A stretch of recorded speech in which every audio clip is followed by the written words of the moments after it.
Welcome to Planning Phase Syndicate, episode 135. Is CIS or go for broke? What? We're gonna go CIS for Worlds. Alex is committed officially to only running CIS at Worlds this year. Kind of crazy. You heard it for folks. We just end the podcast now. But either which way, tonight we're gonna continue our analysis breakdown for Worlds, where we talk about CIS tonight. Well, there might not be a lot to talk about, but we'll see. We're going to see what the top pilots are, what's a must take, what's a not take, if you're going to go and play CIS at Worlds, or if you want to know what you could run into if players decide that they're going to take it to Worlds.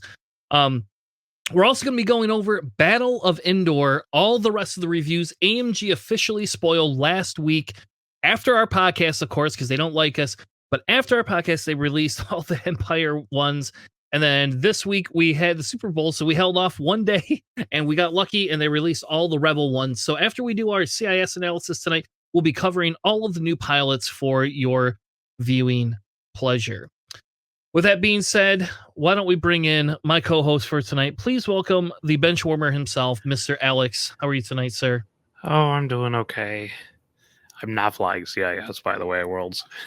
He's just lying to you, folks. He's telling you that so that way you come unprepared to fly against him. I want to bring 9 ships and see if anyone cares. Nobody will care. No one will know. No one will be like you'll get top table and they'll be like, hey, you got 9 droids there. Yeah, wait a minute. There's 5 Vultures, 3 HMPs, and a Tri-Fighter. Yeah, I'll tell you, like it all fit online. 20 points. It's still legal. Also joining us tonight is JJ. The last night he has to wear a Lions hat, unfortunately. Gridiron, how are you tonight, sir? Oh man, disappointed, man. I was actually hoping for the 49ers to win last night. It was a good game overall. But really excited to see Wolverine and Deadpool. That was a pretty great trailer, but had a great time last night. Just ate a ton of wings, ate a ton of veggies, and had a good time last night. So did you buy all the food or did you guys actually make it? So we bought the wings from a local place here that does really good hot wings. So we had like a pack of 40, and then we made all the vegetable dip and everything, like a ranch dip and everything with like celery, green peppers, carrots, cucumbers, a bunch of stuff. So we had and we also had like a ton of like barbecue chips on that too. So had a lot of things to like pick in and snack at and stuff. So it was a pretty healthy-ish type meal. The worst thing was probably the wings, but beyond that, it was pretty good. Yeah. So my daughters conned me into making mini burgers, like sliders. Oh, yeah. Man. And then they also wanted chicken wings, but we don't do like bone-in chicken wings. It's always got to be the boneless stuff. And when we do the boneless stuff, they always want specifically so I have a different way that I do them that like the sauce adheres a million times better to the breading. You use a different type. You don't use the panko. You use like a mixture of panko and a little bit of Italian breadcrumbs and stuff like that. And you do your flour, your egg wash, and then, you dip them and then you fry them in the oil. As soon as you take them out of the oil, I have like a homemade like barbecue type mixture that I make that you throw on top of them. And because if you thin it out so it's not super thick and like burny, if you thin it out with some butter, well, of course, butter, who doesn't like butter, some vinegar, a little bit of, sugar if you want it to be a little bit sweeter. And you like cook all your sauce together and then you throw it on top and like it adheres and it absorbs into it better than you get from like B-dubs. Yeah. And so I had to make it. And so I had like, I don't know, like 8 pounds or something like that, or 6 to 8 pounds, something like that, of boneless stuff. Chopped it all up, breaded it all, fried all the fuckers. We go to sit down to eat, right? And I put 4 wings on my plate and 2 sliders, and I sit down. And by the time I get back up, about halfway through the first, all the wings except for one type are gone. Like all the barbecue are gone, all the plain ones are gone. Like all I had left was there's like some Parmesan garlic ones, which weren't really that good as it was. So you gotta hide your stash, man. Yeah, I guess it's like it was like whatever. I mean, I don't always make it for me. Like my one daughter just loves it. Like that's her favorite thing. Yeah. And I don't like to make it very often because it's like that's a lot of effing dishes, like it's Yeah. just like you've got pans upon pans and ugh, Yeah. The so cleanup is not so fun. Yeah, I yeah. gotcha. I did not have wings. Sacrilegious. It was really I annoying. I know. wish there were wings there. It's literally the biggest day for buffalo wings. But I made queso, salsa, and guac. That sounds good. Nice. Yeah, it does sound good.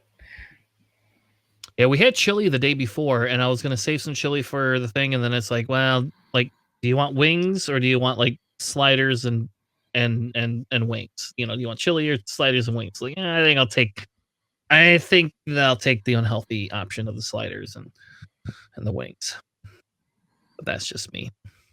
So yeah, so exciting weekend. I'm happy the Chiefs won. It was actually a decent game. I won't say it's the most entertaining game for as much as like I watched the Lions in the finals and stuff. Like everything just like it was these big blowout type things until the Lions just couldn't somehow put any points on the board against the 49ers. But it was just watching it, like the 49ers, in fairness, like they had that. Like they had that game. Chiefs were making all these mistakes, but they could capitalize anything. Like the Chiefs defense, like just came out and just was like wrecked. But Yeah. it's funny because their offense couldn't do shit. And like I'm sitting here watching it going, yep, if Lions were here playing the Chiefs, we actually might have had a Super Bowl win. Like, fuck the 49ers. We I'm did not beat 'em. rooting for you. Beat Yeah. them in the regular season. Yeah. So I was very disappointed that the Lions didn't win. I wore my Lions hat just for good luck for the Chiefs because fuck the 49ers for screwing us over. They should have just bowed down and said, hey, you haven't had a Super Bowl ever? Merry Christmas. We've had how Yeah. many? We know you haven't had any. Let's play some collusion here. But other than that, I think I don't know. The commercials were whatever. Like I actually weirdly watched it for the football this year, whereas normally I don't care about the football. But this year I kind of watched it more for the football to hope it was entertaining. I don't know. Like it's funny because Usher comes on and my son came over. He came home because we had food. He's like, yeah, I bet you don't like this artist. I was like, well, I don't like hate Usher. It's just not my type of music, So I couldn't hear his song "Yeah" with Lil Jon without thinking of Kevin James like dancing. It's like every single time, man. Every time. Yeah. And it's funny because they kept showing all these other celebrities there, like Jay-Z and Beyonce are there. And it's like, man, they should have just called like everybody on stage. Like, hey, Jay-Z, hey, Beyonce, why don't you come out? That would have been epic. Yeah. Just like giving us like a star studded. Like, I think my favorite halftime show was when they had Snoop Dogg and 50 Cent. Eminem and 50 Cent. Yeah, like I was like, yeah, let's throw that back. Dr. Dre, come on, man. Like that to me, that was my favorite one. And I like metal. I don't even like hip hop is like whatever. It's like I like hip hop, but not as much as I like metal. And I like the Katy Perry one a lot. Oh, with the shark doing the shark and the giant metal tiger that you wrote out on. Yeah. It was incredible. Yes. Yeah, that was pretty cool too. Well, we are not a football podcast, so we will be moving on and not have to talk about football, except for we have to go back and figure out what bet we made, because you might owe me more Lions hat days, because I'm pretty sure that we bet that Sabine was not force sensitive, and she's force sensitive. Spoiler alert! If you haven't watched like all of the Ahsoka stuff, you don't watch it, so Alex, you don't count for spoilers. But yeah, so I think we got to bet. I got to go figure out what episode that is because you owe me something. I don't remember what it is. We bet something. Okay. Yeah. But anyway, why don't we do we want to get into Worlds Prep? I don't know. Did anything else happen this weekend that we want to go into? Now let's go into to Worlds Prep. But the only thing we got was an announcement for AMG, just talking about the leagues at Adepticon for winning prize tickets. Unfortunately, we still don't know what exactly the prizes are going to be for at Worlds for those leagues, but they are encouraging people to participate in them in order for you to win tickets. And hopefully we'll get some more details on what those prizes are going to be at Adepticon. I'm assuming they're going to be pretty good prizes for what they have. And yeah, we'll see how that goes. Yeah, I hope they announce a little bit of what the scenarios are, because they talked a little bit about there could be possibly different type of scenarios going into it or different list building requirements. And I feel like bringing my whole CIS collection, not to play at Worlds, but to take my whole CIS collection to actually like just be able to build a crazy like droid swarm just for the hell of it. Like I feel like I have to. Maybe they'll have gunk racing, but for X-wing, where you have to actually fly with a gunk as your crew member. Well, can I do that in CIS? First place are crew Yeah, slots. yeah, exactly. All right, man, I don't want to take it on the fire spray. HMP have That's crew not- slots. All right, there you go. There you go. Do it on the Sith Infiltrator. You know, it's got a crew slot. Oh my god, you're killing me here. I guess maybe on Maul, right? Maybe Maul it's okay to take on. Yeah. I mean, because Maul could afford to spend. I could see it, I guess. But if you bring Hondo, you can coordinate Gonk, right? Can you coordinate Gonk with Hondo? It's an action. Yeah, you should be able to. Yeah. All right, we're cooking. We're cooking in the books here. Maybe it's actually good. I don't know. Let's get into our Academy 101 segment about Worlds Prep CIS analysis discussion about what you could see at Worlds.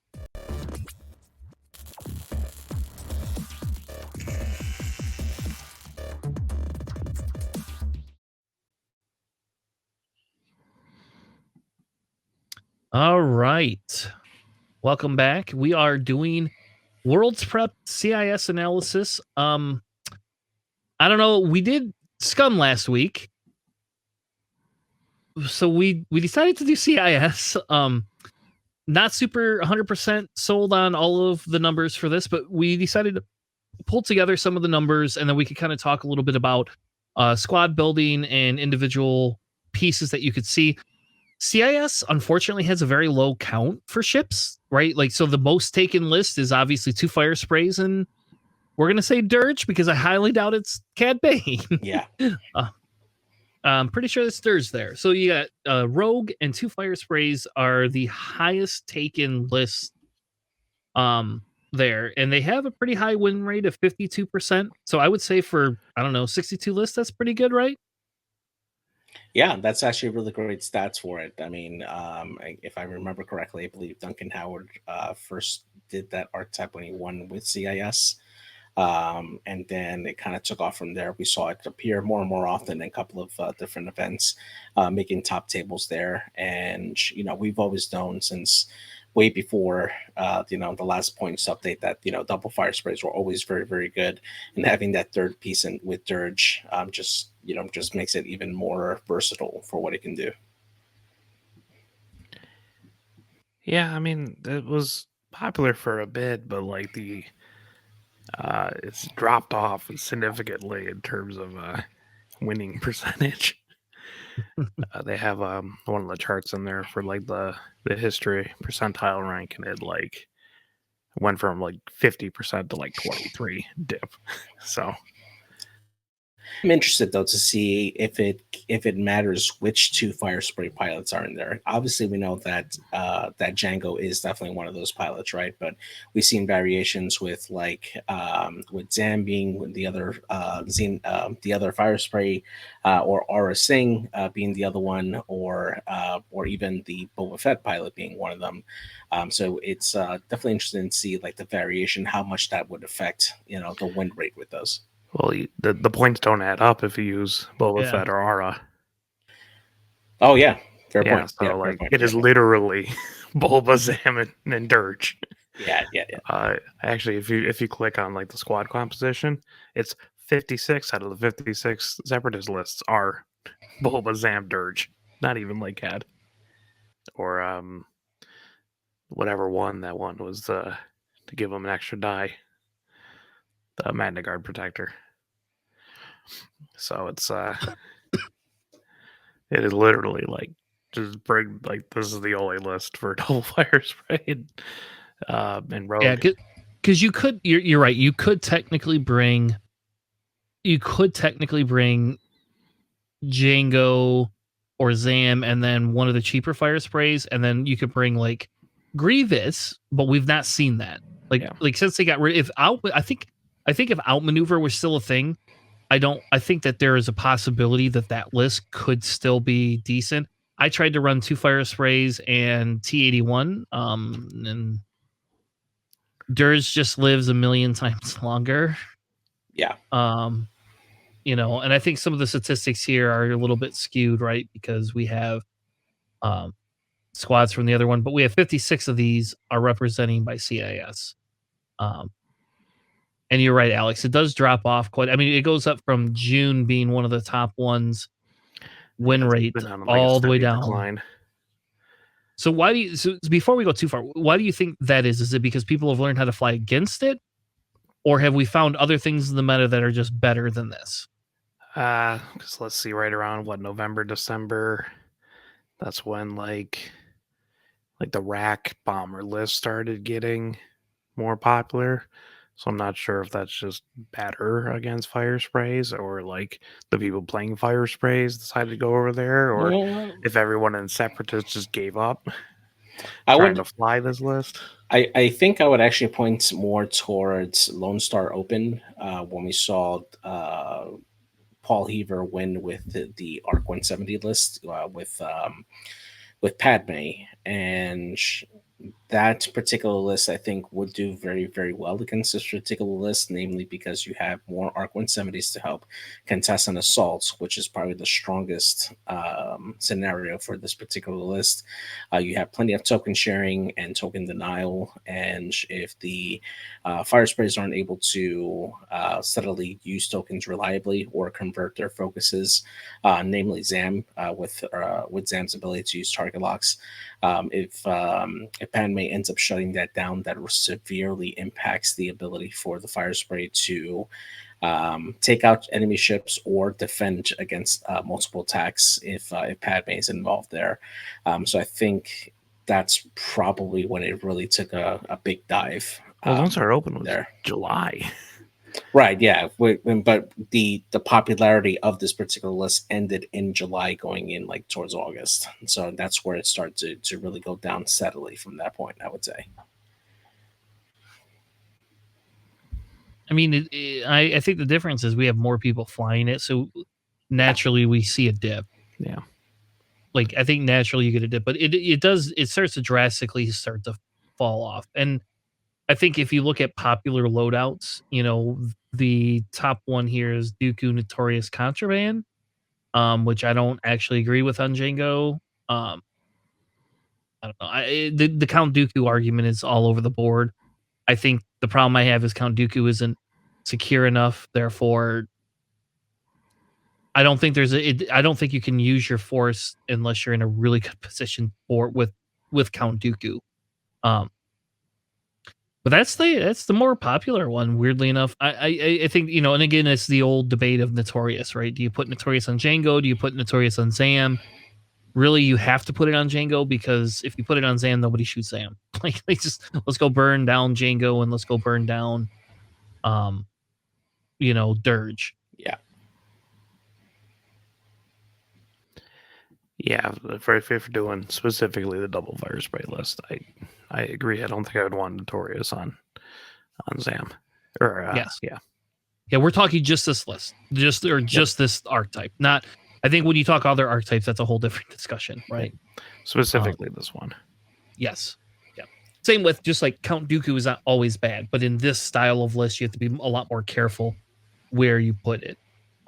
Just like the top one here is this Lone Wolf Ion Bombs, right? Like, I don't think that's a bad call. But I think Notorious is just better overall. Like, I just think overall Notorious is just a better upgrade, unfortunately, for it. That's because they cut Django's loadout, which they didn't even need to do. We didn't even need to do that, but they did. So I like how there's one of them that ran Grievous. I don't know where it is. Somebody ran Grievous on him. Or did they run, maybe it was Grievous on Zam. There it is. There's Grievous on Zam. Like, so there you go. Yeah, I think that particular combo would be great if you had like a bunch of like more lower costed ships to run alongside Zam, so that way you have a steady way to recharge Grievous's ability, and you can be a lot more aggressive with Zam. But in a 3-ship list, I don't really see Grievous being a really good crew option for Zam. Yeah. Actually, and more to the point of Notorious, the bottom ranked Like the only loadout that is negative and is by negative 33% Oof. for Django is Contraband Dooku Notorious title. I guess there's a list without the title itself that does a little bit better, but like they're the bottom two performance wise. Like the top performance wise is like Dooku, Ion Bombs, Lone Wolf, Contraband, and then also like Dooku, FTC, Thermal Detonators title. So Yep, and I think the FTC can be a viable thing. I think the issue, again, my issue with the FTC is you only have 3 ships. You don't have other target priorities. It's not that hard to. I want to pop Django's FTC early. You know, I wish FTC was not 5 points, but it is. So, all right, and then if we look at Dirge, kind of some of the popular builds for Dirge, obviously is the title, proton cannons, proton bombs, marksmanship. That was something a lot of people like to run. I'm kind of surprised sync lasers is up here. I could see sync laser being useful if you just want the 3-die shots, right? Yeah. Mm-hmm. I like my proton cannons, especially in a 3-ship list, because I want my extra offense. Yeah, and that also opens up more loadout, right, for Dirge, right, to equip more upgrades for it. And honestly, with the I5 in Dirge, you're able to line up that bullseye more reliably, especially since you have linked link reposition actions. So I think that probably does more damage overall, I would guess. But you probably have to take just that having that turn where you have to basically not be able to shoot with that proton cannon just so you can recharge it does affect its effectiveness overall. But still, sometimes having that big spike damage shot from Dirge is really, really good. yeah, one of the most like very popular effective builds for Separatist Dirge is the like all crit marksmanship proton bombs proton cannons build. Yeah, that is taken very high, like about a large number of people, and also is above a 0% for average. It's above average performance. Yeah. So if you're looking for a Dirge, that might be the one you might want to look at. Yeah, and I think in that build, it's a lot easier to have the proton bombs, right? Because you only have 3 ships. You're probably keeping Dirge away, or you're bringing Dirge in, moving Dirge out. It's Dirge is not. Dirge does not want to get trapped by 3 or 4 ships, but Dirge only cares so much about getting shot. Like he's not a glass cannon. He will live longer than a lot of people think he will. And his ability procs, I found out a lot more than than it should, I think. And again, that goes kind of back to like last year at Worlds, I ran, Django and Dirge. What did I run? Django, Dirge, Grievous, and 404. I think that's what I ran. Sounds about right. Yeah. I mean, and like even in that meta, I think, I feel I did decently well for my first time at Worlds personally. So I don't know. I think I think the difference is here is you have to decide a play style for Dirge in this list, and because you could fit the Lone Wolf, seismic charges and proton cannons as well.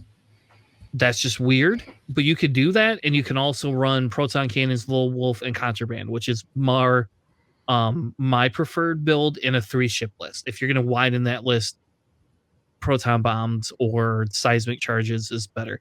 I think the issue I have with the all crit list is it's just I don't have turnaround maneuvers, so I'm a million times more predictable. But you do have cloak for what it's worth. You do, yep. You can't cloak and drop a bomb the same turn, but you can cloak and try not to die, and then do a 4 straight blue or whatever after dropping a bomb. Yes.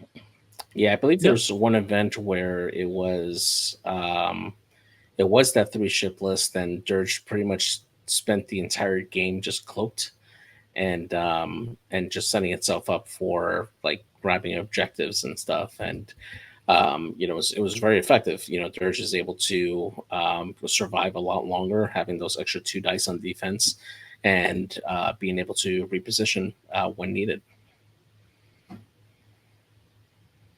All right. Well, let's move back to some of our compositions, right? So the next most popular list is the Grievous, a Tri-Fighter, a Sunfok, Dirge, and we're gonna say it's probably 81, but it could be Iron Assembler. It still has a pretty high win rate. I will say this list has a weird threshold. Um, when you run this, it's not as easy as people think it is. So yeah, there you go. So the most popular version is this. I will say the issue becomes is if you make too many mistakes with this list, your game's just done. Like you cannot come back from that. And if they get like some really really good dice or really good positioning, you have a harder time keeping up. And I think, again, I'll be a dick and go back and say Grievous without maneuver in this meta would not have been bad. Give me 2 outmaneuver ships. They are I4s. Let me stick them on each side of the board. Who do you want to fight? We aren't lucky in CIS. So this is kind of the next top count list. I don't know, again, it does have a 54% win rate, but as you can see, nobody's taking it. And I think that's because people took it in Europe quite a bit. I ran this list and went 3-1 with it at least once, if not twice, as store champs. Again, it has the ability to win, but at the same token, it's not. It's just not performing where it could be, right? The Sunfac for 5 points is just a hard sell in terms of consistency, right? And if you screw up with Sunpack like I did, he's gone. He's just bye-bye. Have a nice time. Ask Nate May. Nate, or not Nate. Was it Nate? No, what it is was what do you think Sam. you guys?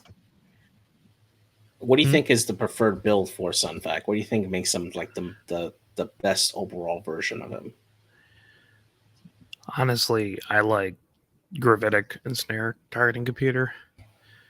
Yeah. Just having that defensive reroll. It's so amazing. Yeah, and I get a lot of bullseyes with a lot of ships, but I am not trying to bullseye things with Sunfok. I'm trying not to get shot with Sunfok. So yes. Predator is less of a priority with me. That's fair. Okay. Yeah, I think in maybe olden days, we would call it back in the before days, like that's what you wanted is you could afford to sacrifice a little bit of Sunfok. But in this meta with that list, when you lose Sunfok, you lose. Like you really lose offensive output. And you with the fact that we cannot ensnare somebody under rocks anymore, makes a huge difference. Like the boogeyman of the ensnare tractor beam is not here, folks.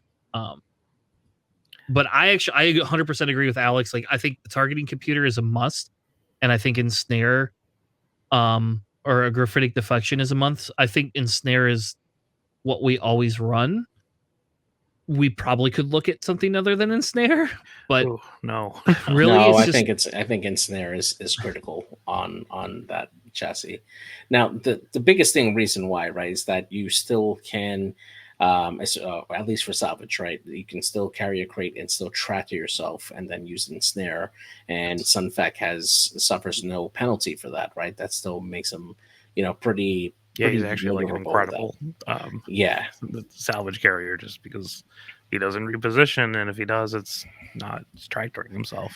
Yeah, exactly. So I think that really makes him good. I haven't tried much this season, trying to fly two of the Nantex to see if there's any viability in that. But I know they're very fragile. Yeah, but I did enjoy flying Chertek for quite some time, and Chertek already has those natural rerolls, so you can really just have ensnare on there. But I feel like there's just hasn't been enough testing with Sunfac to really I haven't seen anybody really play Sunfac long enough in order for to see like really good amount of data for him. Han To see like for that. exists. Yeah, Han does exist. Yeah, that's true. That's the main thing. Say big bases are the enemy of, to some extent, of the enemy of this list, because And you medium can't. bases. Yeah, you just So like can't. the arcs too. Sorry. Yeah, No, you're that's fine. true. I mean, if you ran SureTech, you can get arcs though. But the problem becomes is if you're getting that close to an arc and tractoring it with both of them, be very, very careful of the other arc or two around it shooting you. So you got to be very, very, very careful. Like Just- you line them up side by side and hope that not they're in the arcs. Yeah, it's like I think pretty much any of the like big meta lists just kind of is really, really bad for Sunfuck, even if you're running SureTech and like more ways to tractor things. It just they're so fragile and they're just not doing much against like Rack, right? They're not doing much against any you're Han not, list, the arcs. you're not getting a double reposition ace with force for 5 points. You're getting somebody that throws a tractor and gets one reposition and one token. So if you focus fire on Sunfac, Sunfac has to run. Like it's just unfortunately like if there was a better way to give Sunfac mods, I think we could be this would be a different conversation. But like we don't have a way to give 5 ships and a coordinator and still be like decently viable. So I won't lie and say, like I've ran this archetype, right? And you can knock down Grievous to another 4-point ship, and then you can upgrade DS81 to an HMP that could run Hondo and coordinate. Yeah. And I went 3-1 with that list as well, one time. The problem becomes with that list is that, again, it's the same thing. It's like if you screw up with Sunfac, you're just done. And if you keep your HMP very close to Sunfac, Sunfac's then not able to do Sunfac things. I mean, I will tell you, Sunfac 100% bullied Kylo twice in that tournament. And that probably shouldn't happen too much, but it did. Like, I mean, here, Kylo Whisper, have a tractor. Oh, you want to rotate to shoot at me? Okay. Oh, we literally gave Cody PTSD when Matt and I both played it. Because just how much we were just bully his silencer Kylo too. So, like if you're running against lower initiative ships with Sunfuck and there's all small bases, then you can actually do a lot of work. If you're good at not getting shot by more than one ship around, but even one ship is kind of dicey. But it's just like outside of that, it's just hard to justify bringing Sunfuck in this meta right now with that low health and all the toys that people get. Yeah, it's definitely a tough call out there. I mean, you do have to play very careful with Sunfac to make sure that he doesn't just explode. But I mean, when you combine it with experience, when I combined it with Discord missiles, when I combined it with bombs and such, Sunfac just becomes that really great tool to force those ships into those bad spots where they'll end up getting hit by those items.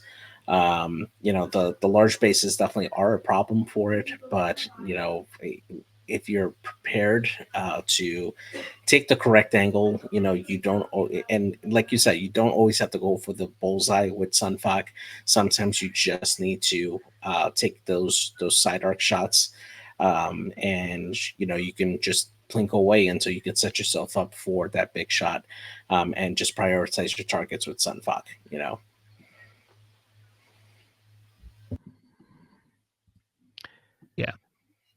Yeah, and well, we didn't really talk about Grievous so much in that list, but I mean, I'm assuming the most played loadout is Shield Upgrade Impervium Marksmanship.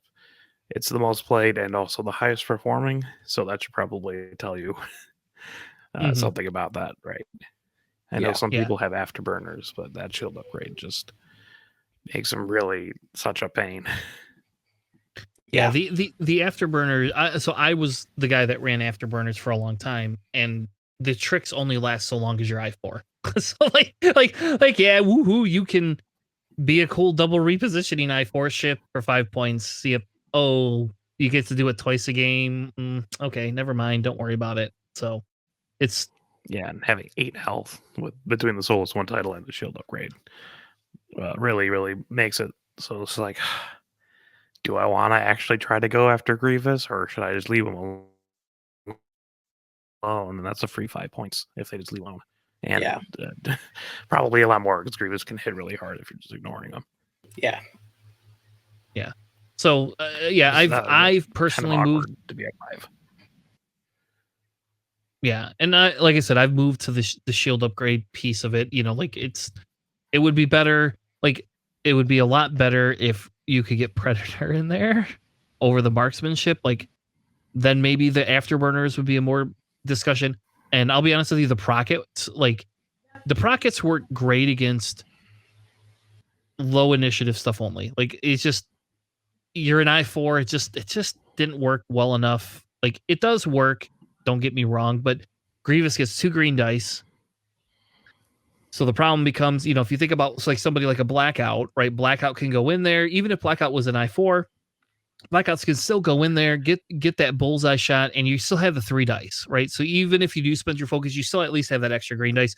When Grievous looks at somebody, he doesn't get the reroll, and he only gets 2 green dice. So a range 1 or range 2 shot into Grievous by 1 or 2 ships makes a very sad Grievous without that shield upgrade. Like it just really does. Yeah, and his ability is primary only too, so it's like Mhm. you're not getting a double modded Procket unless you're putting Yeah. a lot of effort into it. And like I wouldn't Yeah. even run Prockets on Grievous, and I put it on every damn ship. Yeah, I think a lot of people realized that in the beginning when they were trying to do that, and then they read the text. They're like, "Oh yeah, it turns out you can't do that." Yeah. And then we go back to Dirge, right? I think Dirge, you know, the loadout for this one a little bit easier. You don't need the lone wolf. I don't. The contraband is just so much better in this list for time on target because you have lower initiatives and you need that second higher initiative ship to be able to be a bully.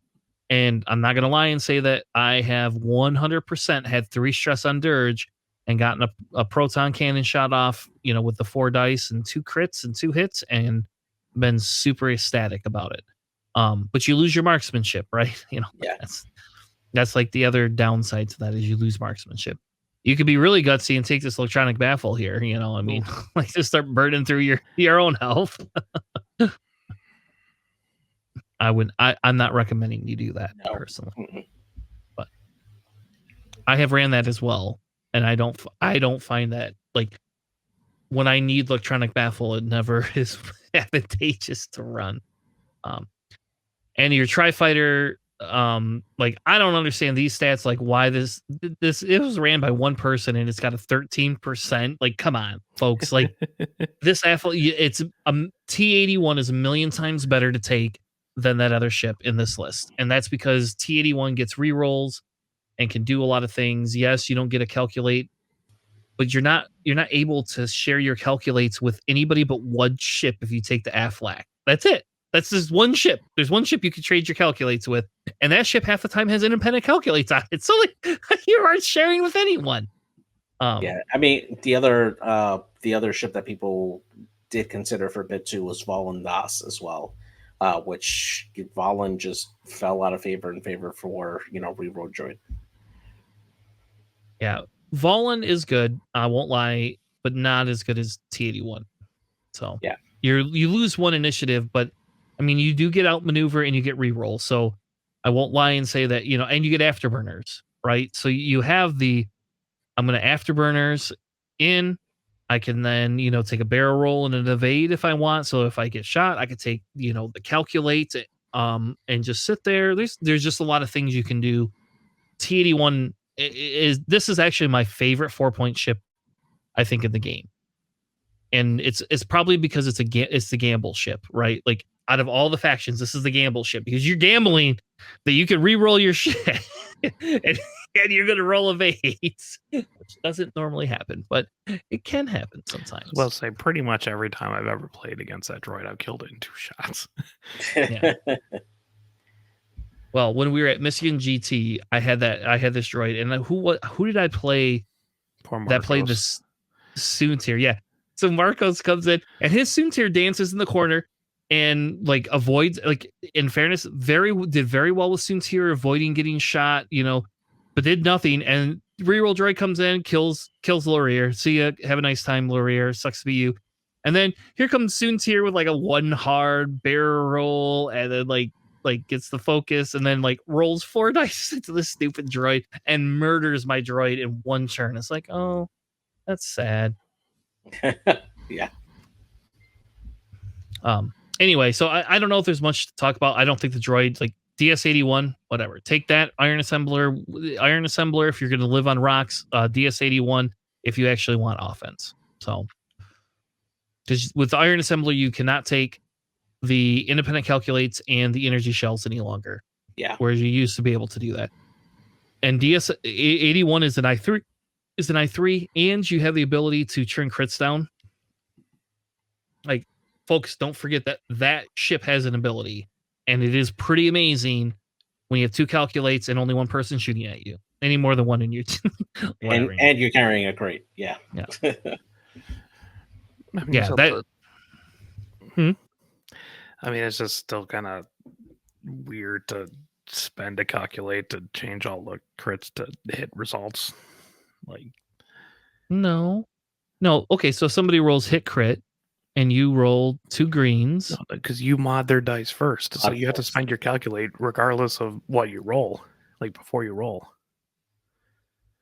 right? Yeah. Because defender mods the attack dice first. Yeah, so it would be the attacker rolls. Let's say they roll hit crit. Then at that point, you have to spend your calculate to turn it into 2 hits. Then you roll your defense dice, and then you just have a single calculate to mod. Yeah. I don't know. I still think it's really good. You could say it's not, but it has lived forever. I mean, the SOC version, like twice, because you have 2 charges automatically. That cancels a crit result. But also, you don't get energy shell charges with that. You get Discord missiles. Yep. And you don't get independent calculates. You only get 1, and you have no other calculating droids in this list. So, that you're going to sit next to. So, right. Yeah. We're talking a 2-point ship, folks. You could do Discord. Yeah. Yeah, like Sabine and BB-8.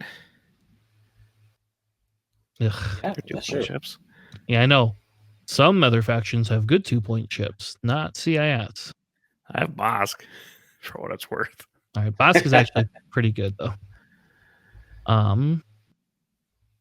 So the next most popular one that we have is Grievous, Jango, an HMP, and Dirge. We'll just call it what it is. It's Dirge. So they're taking the 047. I think you could discuss between Jango and Zam, which is better. If you want that I6, it's the Jango. That's more popular. I think Zam does better. I hate Star Champ sometimes. That's what I ran, is the Grievous, Zam, 047, and Dirge in here. So that's my preferred build. I don't know. What do you guys think? Do you think in a 4-ship list Jango, or do you think Zam? And I think, I'll be honest with you, I think this list is somewhat viable in this meta and has been downgraded per se, in my opinion. If we're talking CS list, this list couldn't do better if you put the time and effort into it. That's a tough call, because like Zam is like better than Jango. But in that list, it just encourages you just to kill the rest of the ships and ignore Zam. So I can see why a lot of people would play Jango more than Zam. Yeah, I think Django is probably the right call in there, just because you do have a very big likelihood of encountering other I5s, more so than I6s, and like in other factions.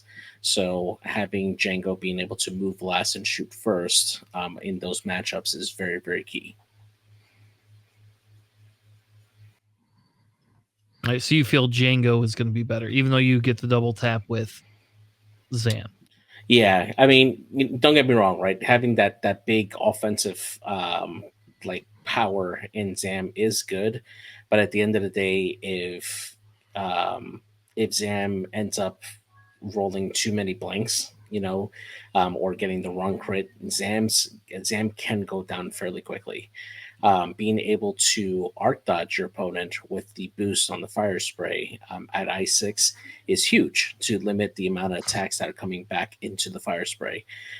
So being able to do that, to have that ability to reposition at I6, I think is a bigger deal to help your list survive and punish your opponent for that if they decide to go all in on Django, and then the rest of your ships can do what they need to either score points or track down the ships that try to pursue Django. So if you're bringing Django, then are you bringing? I guess are you bringing Predator? Just kidding. No, No, stop. no. Are you? No. The question is, are you bringing VTG or are you bringing Notorious? I'm not sold on Notorious at all. I would probably be bringing bombs. I would definitely be bringing. I would actually consider Palpatine over Dooku, just for the stress mechanic, right? Um, and then just figure it out from there. Definitely want contraband cybernetics in that list there, and go from there. I don't think the talent slot for Django is super important. I'm more concerned about the crew and probably having bombs. If I, depending on the mix up, I would consider VTG in the event that I end up in a spot where I can take two shots. But ultimately, I'm not trying to get that there, because if you end up having those double shots, you're usually going to take them back into Django, and that's where Django can die fairly easily. Yeah, I think like having VTG bombs and A-Force crew is probably the way to go. Be it probably Savage, depending on how you point everything out. But you can have like Dooku proton bombs, VTG, or I guess Palpatine proton bombs, VTG, or have like thermal detonators and Savage and like VTG and all that kind of stuff. So there's like good loadouts options. I just think if you're flying a fire spray in that list, don't put Notorious, because it just points all the opposing ships into your other ships. Yeah, and you're not going to be able to carry the squad with just Django or just Sam. Yeah, agreed.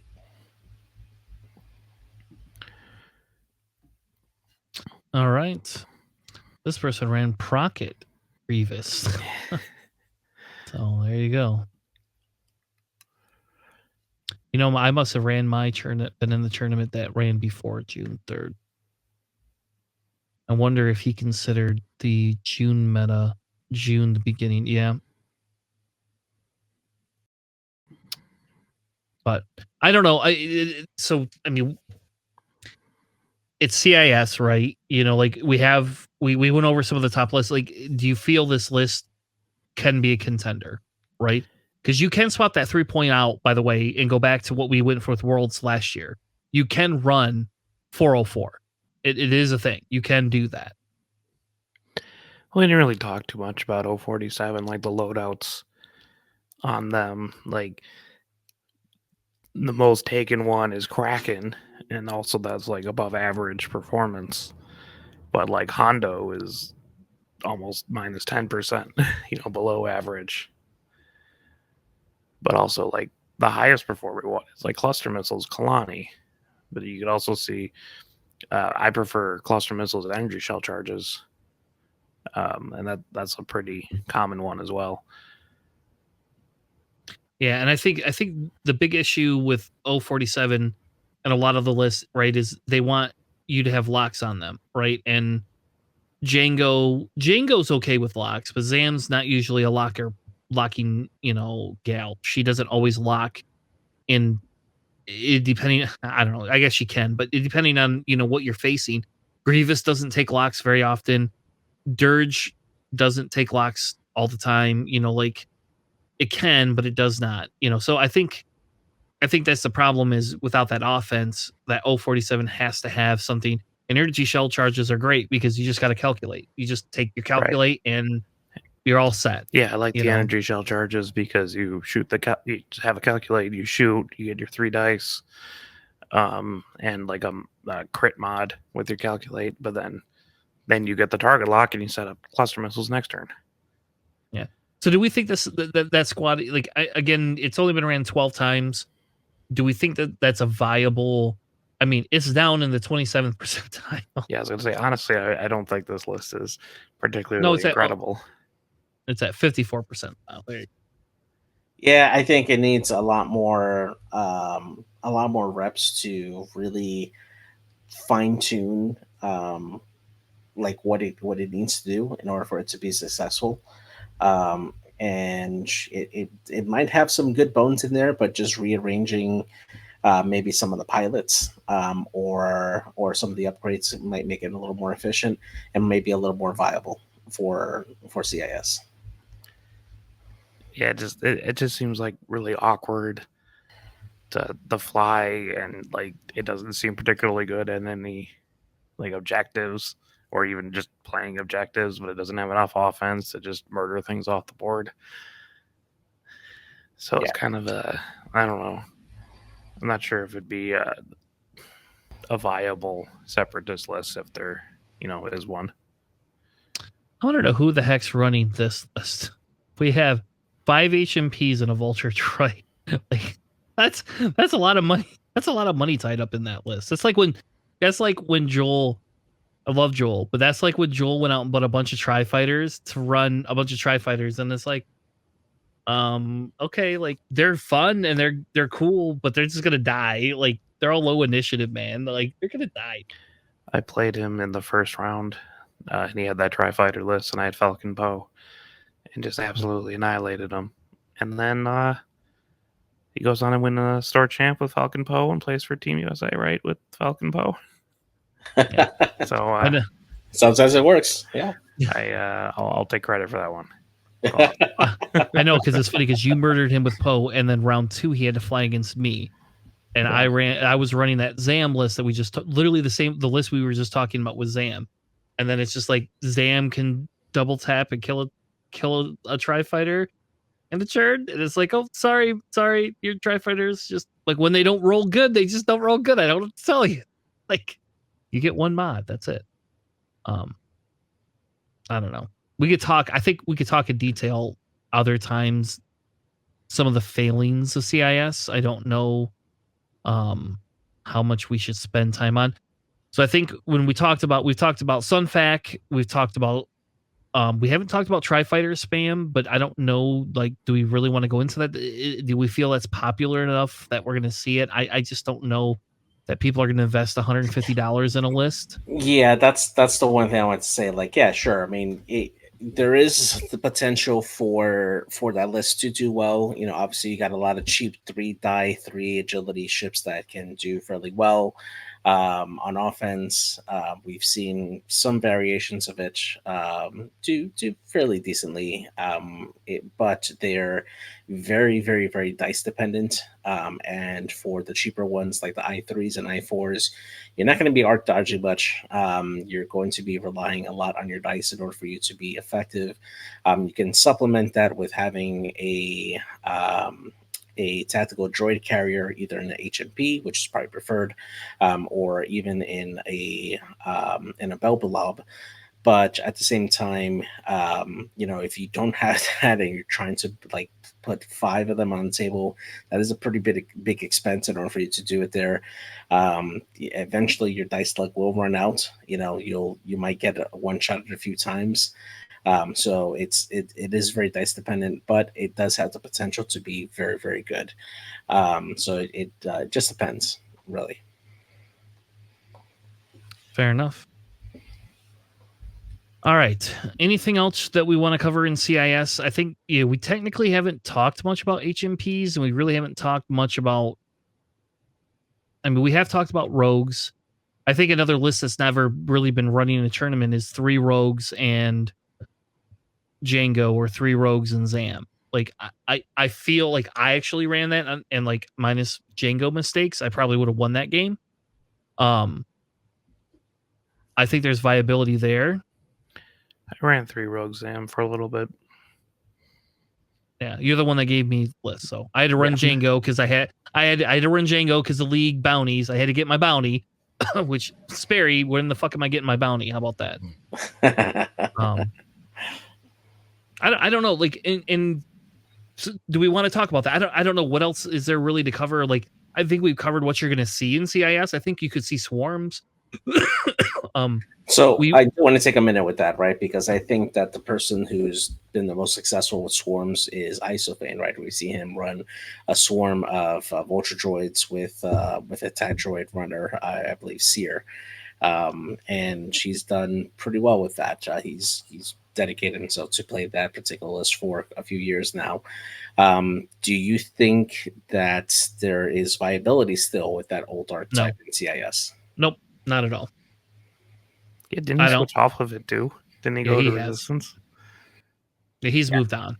Yeah, it's just, if Seer was 4 points, we could and still had all the loadout, maybe we could talk about it. But like in this meta, when Han can double tap things, and like there's enough ships that can do double taps, it's a lot harder. I mean, look, we have arcs that have built-in double taps. One that can get 3 dice out the front and 3 dice out the back in one damn churn. So, you know, like your droid swarms are not high enough initiative to murder things, and therefore when Seer comes in, if you lose only 1 droid, I think you're okay. But once you start losing 2 droids a churn, there's just you have no offense. Like if there was like a tactical droid that you could take that basically said all your ships stay on the board for the whole churn. So it was like a Nash Windrider, but for CIS. That wasn't just 1 droid, but like maybe 2 droids or something, or maybe all the droids. Like if somebody could manage to kill more than 2 droids a turn, right? And I think that then at that point, then we could. That's a different conversation, because then you aren't jousting a 6 ship list like that, you know. But the viability of Seer, and you start spending calculates. You don't usually have the calculates nowadays because there's so much firepower that we didn't have before. We have an insane amount of firepower coming at us. I mean, and you can still run a Han Blaze list. That's like before this, like I guess you don't have Bistan Han anymore, but you had a Blaze on, and then I still have a Lando that can do it at I5, which is 2 initiatives above every one of my stupid droids. So I don't know. To me, in my opinion, Seer swarms right now are they're just not a viable thing. Maybe give me some 2-point HMPs or 2-point bombers, and Seer swarm may come back. That's just my opinion. You asked my opinion. That's my opinion on it. Okay. Yeah. No, nothing from Alex. yeah, I mean, I'm just agreeing. Like, okay. I think this squad here has not had enough people do reps with it, but I mean, everybody's hitting top tier with this list. I just, again, I have a harder time with this. This is essentially a 2 rogue, 2 HMP, and 3 droid list. So obviously you have Dirge in there with whatever Dirge build you want. You have a Cad Bane, which we haven't talked about Cad Bane builds. And this is where, like, I think I'm in the Alex camp of Cad Bane really is just better with proton cannons, but Sync Laser is the safer bet, which is what you're kind of seeing here. You're actually seeing a Dirge running Sync Laser cannons too. And then you have the 2 HMPs, right? And they're both the Kraken is providing all of the calculates to power the things. I don't know. Do we feel this is an underplayed potential? Or is this just people getting lucky or more lucky in your local metas? Yeah, because those were like very early. I mean, two of them were very early in the meta, and then one was in December, and I don't know. I don't. It's cool. It's I mean 7 ships, right? Is fun. I don't. It just seems like it lacks a lot of offense and health. Even with like the Kraken calculates, you still got to roll focus results, and if you don't, then your ship is potentially just one shot. If they're the vultures, the HMPs take 2 to 3 shots because they only got one health, or one agility. So Well, I think it really depends on the player. When I look at this type of list, I think this is the type of list that's really good at going and claiming objectives and playing the objective game really well. But if you want to go offensive on this list, the best way to do that is just focus fire, right? Death by 1,000 needles. If you're losing, best case scenario of losing just a single ship, you still got a ton of other fire like shots onto that defender, hopefully, and taking them out. Especially if you're equipped with cannons on the rogues or um, uh, with energy shell charges, just having those 3 die attacks that can mod fairly well. I think you have a shot of doing well there. And as long as you can keep up with the damage rates in those instances, you're doing well. But as far as objectives, your opponent's going to have a hard time keeping up with the objective race in that case there. So you might have the edge there. It just really, you have to tailor the way you play to what you're facing against in that instance. Yeah, and I think there was one other list that we didn't really cover. Well, I think there's a couple of lists that we didn't really cover. We didn't cover the 4 rogues and a tri-fighter. And I don't know if I want to say, like, I think that when we talk about like T70s, like, do we feel a rogue is similar to a T70? I don't Uh, know. Maybe in offensive potential, yeah, but not in maneuverability. But I mean, there is potential with it with the list. yeah, I mean rogues are probably the second best chassis they have. Yeah, by far. It's like the same thing with Scum. It's just they're solid ships, but they're not like They're not going to carry games for you. right. Yeah. Unless you're getting real lucky with those roton cannons. But that's like a couple turns at a tournament kind of thing. Yeah. And then the last list was like that 8-ship SOC contingency list that we never really got to. The gentleman did give me a like kind of a breakdown. I don't know. Do we want to go through this? Like, I think like SOC was one of the untapped pieces that never really got tested in CIS that much. Like, and in my again, and I want to be fair, I don't feel that a lot of people tested in CIS once it just wasn't doing well. Like, I don't know if it's fair that we should have been testing or if it's really just it's really not that good. But the the gentleman says that he believes that there was potential to the list, so we could either cover it now or we could kind of table it. I don't know. Like, I don't know if you're going to see that at Worlds, to be honest with you. Unlikely. I do think that there are a couple of Siege Coruscant lists that can do very well, particularly the I-5 Dooku. I think that's a very, very solid ship for what it can do. And for its point cost. Obviously, we know that T81 is very good, being able to re-roll there and have that outmaneuver as well. I mean, yeah, it has the potential to die fast, but if you can divert some of your opponent's resources to try to take down that ship, you can converge on the flank there, or just claim objectives that your opponent is ignoring there. So there's again, it's always tailoring your approach to what your opponent's doing there, and you just have to have that flexibility there. We've seen a lot of the 404 Siege Coruscant version that's a very good 3-point filler for CIS, and then of course we've seen the other we've seen the other 3-point flags show up from time to time as well, having that contingency protocol. And I think honestly, all those ships can be booned greatly with having a tactical droid like Kraken, just to provide them with extra tokens so that way they can survive longer. It's just I think that because CIS is in a minority in terms of the amount of players that faithfully play that particular faction, we have less and less testing available to see what combination of lists that can be very viable to make it a top tier list for the faction.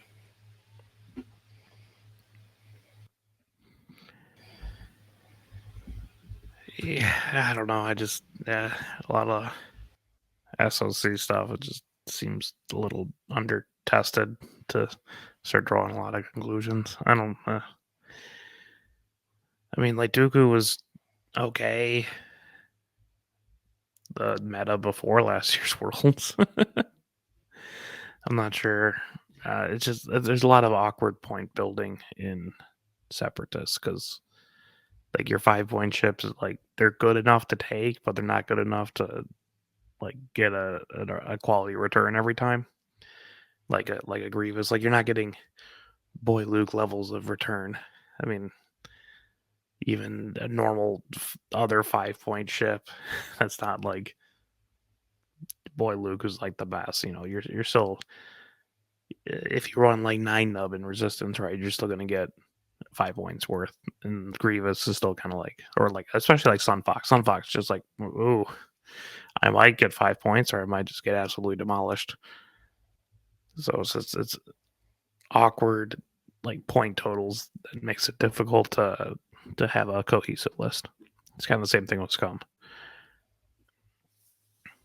Yeah, and I think the idea behind this list, and this is what they had is they had 2 HMPs, Iron Ass, and then they had 2 of the bombers that were SOC, 2 holocrons, and 081. And I think like the big thing is they split them up into squads, let them do their thing, which I think works. They said they haven't had any really bad games outside of a few dicings. Like outside of that, they have had very steady games with it. And I think, that's the question is, could this squad be viable? And I like, originally I wanted to take a bunch of time to go through the squad, but we're so close to like a possible points change. Like, I don't know, if they do something else in CIS, are we going to look at this again? Right. But I mean, I have like, I don't know, I have a 1-page paper on why this does work. Because you have your 32C that can do the jamming, the 32C that can pass, like coordinates with calculates. I don't know. Like, I just feel that we all got very down on CIS and I just wasn't able to test it, right? Like, it just wasn't doing what it needed to do. And, being able to double tap and kill ships is what harms things. But if we don't have Han in the meta, are we as worried? I don't know. Yeah, I think that it's still very early with these new point changes. We'll probably see some surprises from CIS that can suddenly do a lot better with the Han being with his capacity being reduced. The biggest thing that CAS does have to still contend with is, a lot of the other factions that can still play a lot more high initiative ships or lists rather that have that alpha strike potential. Just in being able and eliminating them, CAS doesn't have a lot of high initiative ships that can really like take a beating from multiple shots going in there, other than like the fire spray with like Django or Zam. So it's gonna be interesting to see how CIS does with this new meta. But hey, here's hoping that they at least make a cut. We get at least one of them in cut. Well, I heard Alex is running it, so there we go, baby. Alex is gonna make cut. Do we have anything else we want to cover with CIS? Like, I don't know. Like I think there could be more testing done, but I think it's just it's just a discouragement. And I think with some of these, I don't know, with some of these newer ships coming in, can you imagine what a Soontir, Jendon, Vader could do to a bunch of droids. I don't know. It just feels like they just all die. Like you lose 3 around now. Yeah, that's tough. Just my opinion. So. Shall we move on to new ships? Is that what we're in agreement of? Yeah, let's do it. All right. So we have some new ships. You want to cover Rebel or Empire first? Let's go with Empire first. All right. JJ calls Empire. That's just because he's the only one. He plays Empire. That's why. Well, mainly because I put them first on the dock. Oh, okay. You're not supposed to tell the secrets, JJ. We don't tell the secrets. You're just supposed to laugh. And so we have a TIE fighter here that is a shield. Is a one wing bigger than the other wing? It really is. Is that like how it's supposed to be? I mean, it's supposed to be like a perspective drawing, I guess. But yeah, that wing is super huge, man. It's just the Y wing. It's fine. It's a Y wing. It's a Y wing TIE fighter. Oh my god. All right, so I guess I'll start. Lieutenant Hambley. It's an I3. After you defend, you may perform a red boost action, even while stressed. This is a TIE fighter that has now a boost action native to it, a red boost action, which is weird.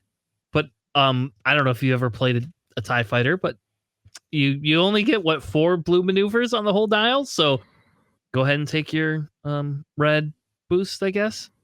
Or take your barrel evade, then a red boost, and be double stressed, because that's gonna. But the best thing is formed up at the end phase. If there is another friendly ship, another friendly TIE fighter at range 0 to 1, you may remove 1 stress. So if you fly it in a pair, you get it. It gets elusive. It gets the common no escape, which I think. Do we go? I'll go over no escape once, and then we don't have to do it again. While you perform a primary attack, if there are more friendly ships than other enemy ships at range 0 to 1 of the defender, you may re-roll 1 of your blank results. And by the way, AMG has clarified, if it is you one-on-one ship, it works. Wow. Like, that's in the article. Well, yeah, you have more enemy ships 0 to 1 of them than friendly ships. I'm just saying, if it is one-on-one, it works. Just I want to throw that out there, because when we get to Soon Tier, which is my new favorite ship ever, I love that ship so much.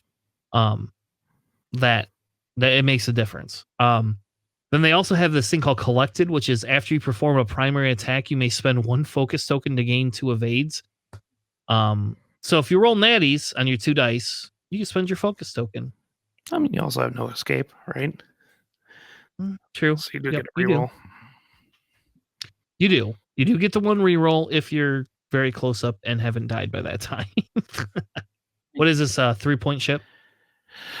Oh, yeah. I believe so. Yeah, because only the 4-point TIE fighter was the coordinate one, right? Yeah.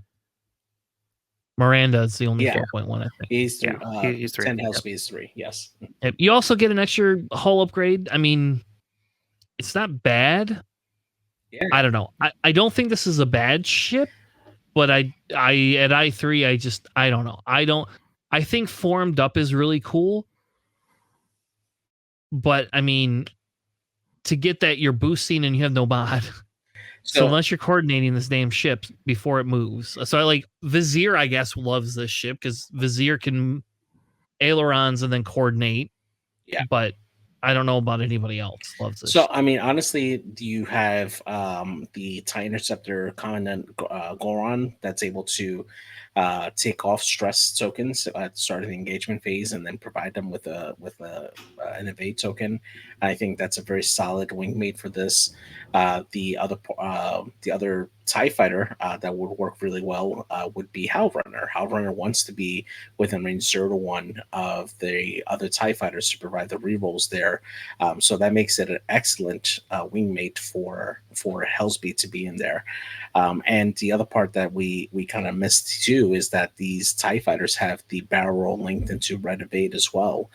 So that is definitely an option for them as well if they need to go in and contest an objective and assault. Just being able to have that ability to go in for potentially blocking maneuver with that barrel roll and still have that evade makes it really nice and gives them that defensive mod that they need. But who's running Howl Runner in this meta? Who's running 4-point Howl Runner? Tell me who is. Like, I'm not gonna lie and say that Howl Runner's that good, but okay. You could also fucking run a Droid Swarm, JJ. Which would you rather do? Would you rather run a TIE Swarm or a Droid Swarm? TIE Swarm, no. 9 times out of 10. Yeah, exactly. All right. Now, would you rather run a TIE Swarm or run 5-ship Republic? Or 5-ship Resistance? Or 5-ship FO? I don't know. It'll be it depends on how many TIE fighters you can get in there. If you could get like a full 8 TIE fighters, you can't. We know you can't. Yeah. You can't. You're left with 16 points after Howl Runner. Like unless you're going to take a bunch of like I3 garbage. I mean, now we're really getting in the weeds here. But so, yeah. Okay, fair point. This is 7. You got 13 points left, baby. You can run 7 at most because you have 13 points left. That's an odd fucking number, period. So you got to run another 3-pointer. So now you're down to 10 points. So that's 5 ships. So you can run it, I guess. 2 black aces and then a couple of 3-pointers. Like you can run if you run a bunch of generic garbage. But here's the problem: is I can't take Howl Runner and split her into two ships. If I had 2 Howl Runners, then we'd be talking because you could run 2 small mini swarms. I don't know. I feel this is a 2-point. This is worth 2.5 points. It's a little bit better than a 2-point ship. I think at 2 points, it's a little too defensive. But at 3 points, I don't see viability. I could run Mauler. Do you want to run this or Mauler, JJ? Yeah, we'll probably run Mauler. Yeah, good point. You want to run this or do you want to run Laurier? You're gonna run Laurier.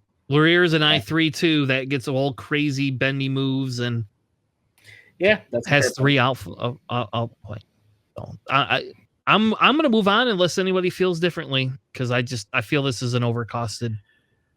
He pairs well with another ship that we'll get to.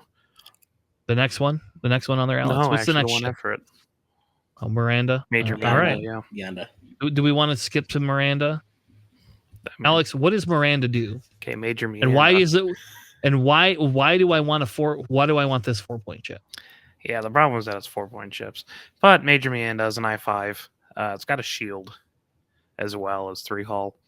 It has a native red coordinate. And like all the TIE fighters, it's got formed up. And its ability is during the end phase, you may choose up to 2 friendly small ships at range 0 to 2. You and the chosen ships may perform a red barrel roll or boost action.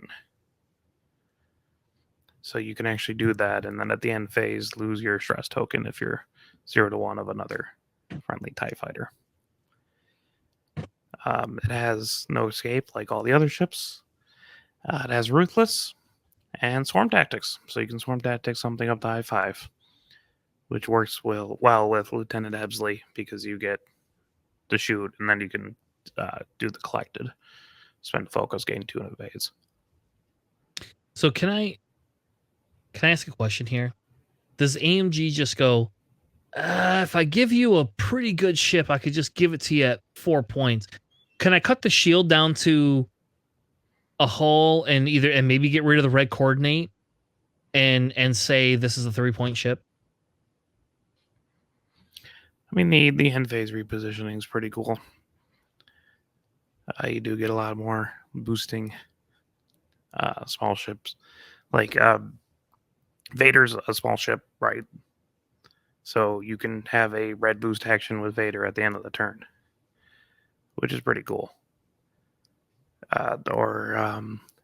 If you didn't do a roll or boost, whatever, with Soontir or Jendin or something, you can still, nice synergy outside of TIE fighters. It's kind of rough at 4 points. But it's an interesting piece if other ships start going up, or if it goes down. Major Amanda might be an interesting piece to look at, just because the end phase shenanigans. And I think, and again, I guess I think my biggest thing with the points cost piece here, right, is that we have 4 points invested in something like this. When some of me says this could just be a 3-point ship. I mean, for Christ's sake, we have FOs with 4 health, right? Like, it's not like it's that odd of a thing to have. I don't know. I get we have Vader in Empire, and I don't know if that's why they were just more aggressive, like with some of the smaller ships. Like, hey, we got like this really big bad piece. I don't know. I just, for me, 4 points, this is not worth it. Like, I would never. I don't feel I would ever take this at 4 points ever. Like, the amount of money I'd have to invest, like, to run 3 ties, or I don't know. I mean, you can run Juno or Marquis Steel for 4 points too. Just saying. More health, better offense. JJ's cooking something in his head right here. I don't know. I think it just needs a little more testing on here. I mean, there's the potential with the swarm tactics, right, to bring another ship up to I5, so you get a little bit of that offensive potential set up for one of your other ships that might be low initiative. Right off the bat, one of the TIE interceptors that's on here, Sapphire 2. You know, that's something that I would consider you pairing up with Major Beyonda to take advantage of there. The other part of it too is just being able to set yourself up aggressively, like from the get-go, right? Because you have that form up ability with other TIE fighters, being able to essentially use the ability for me on the first to allow them to boost into, boost into where you want them to go. And then if they're TIE fighters, after you do that red boost, you can remove their stress tokens, so that way they're free to do white maneuvers the next turn. There is definitely a really good potential for that. You look at ships that don't natively have boosts, namely like Vader, for instance.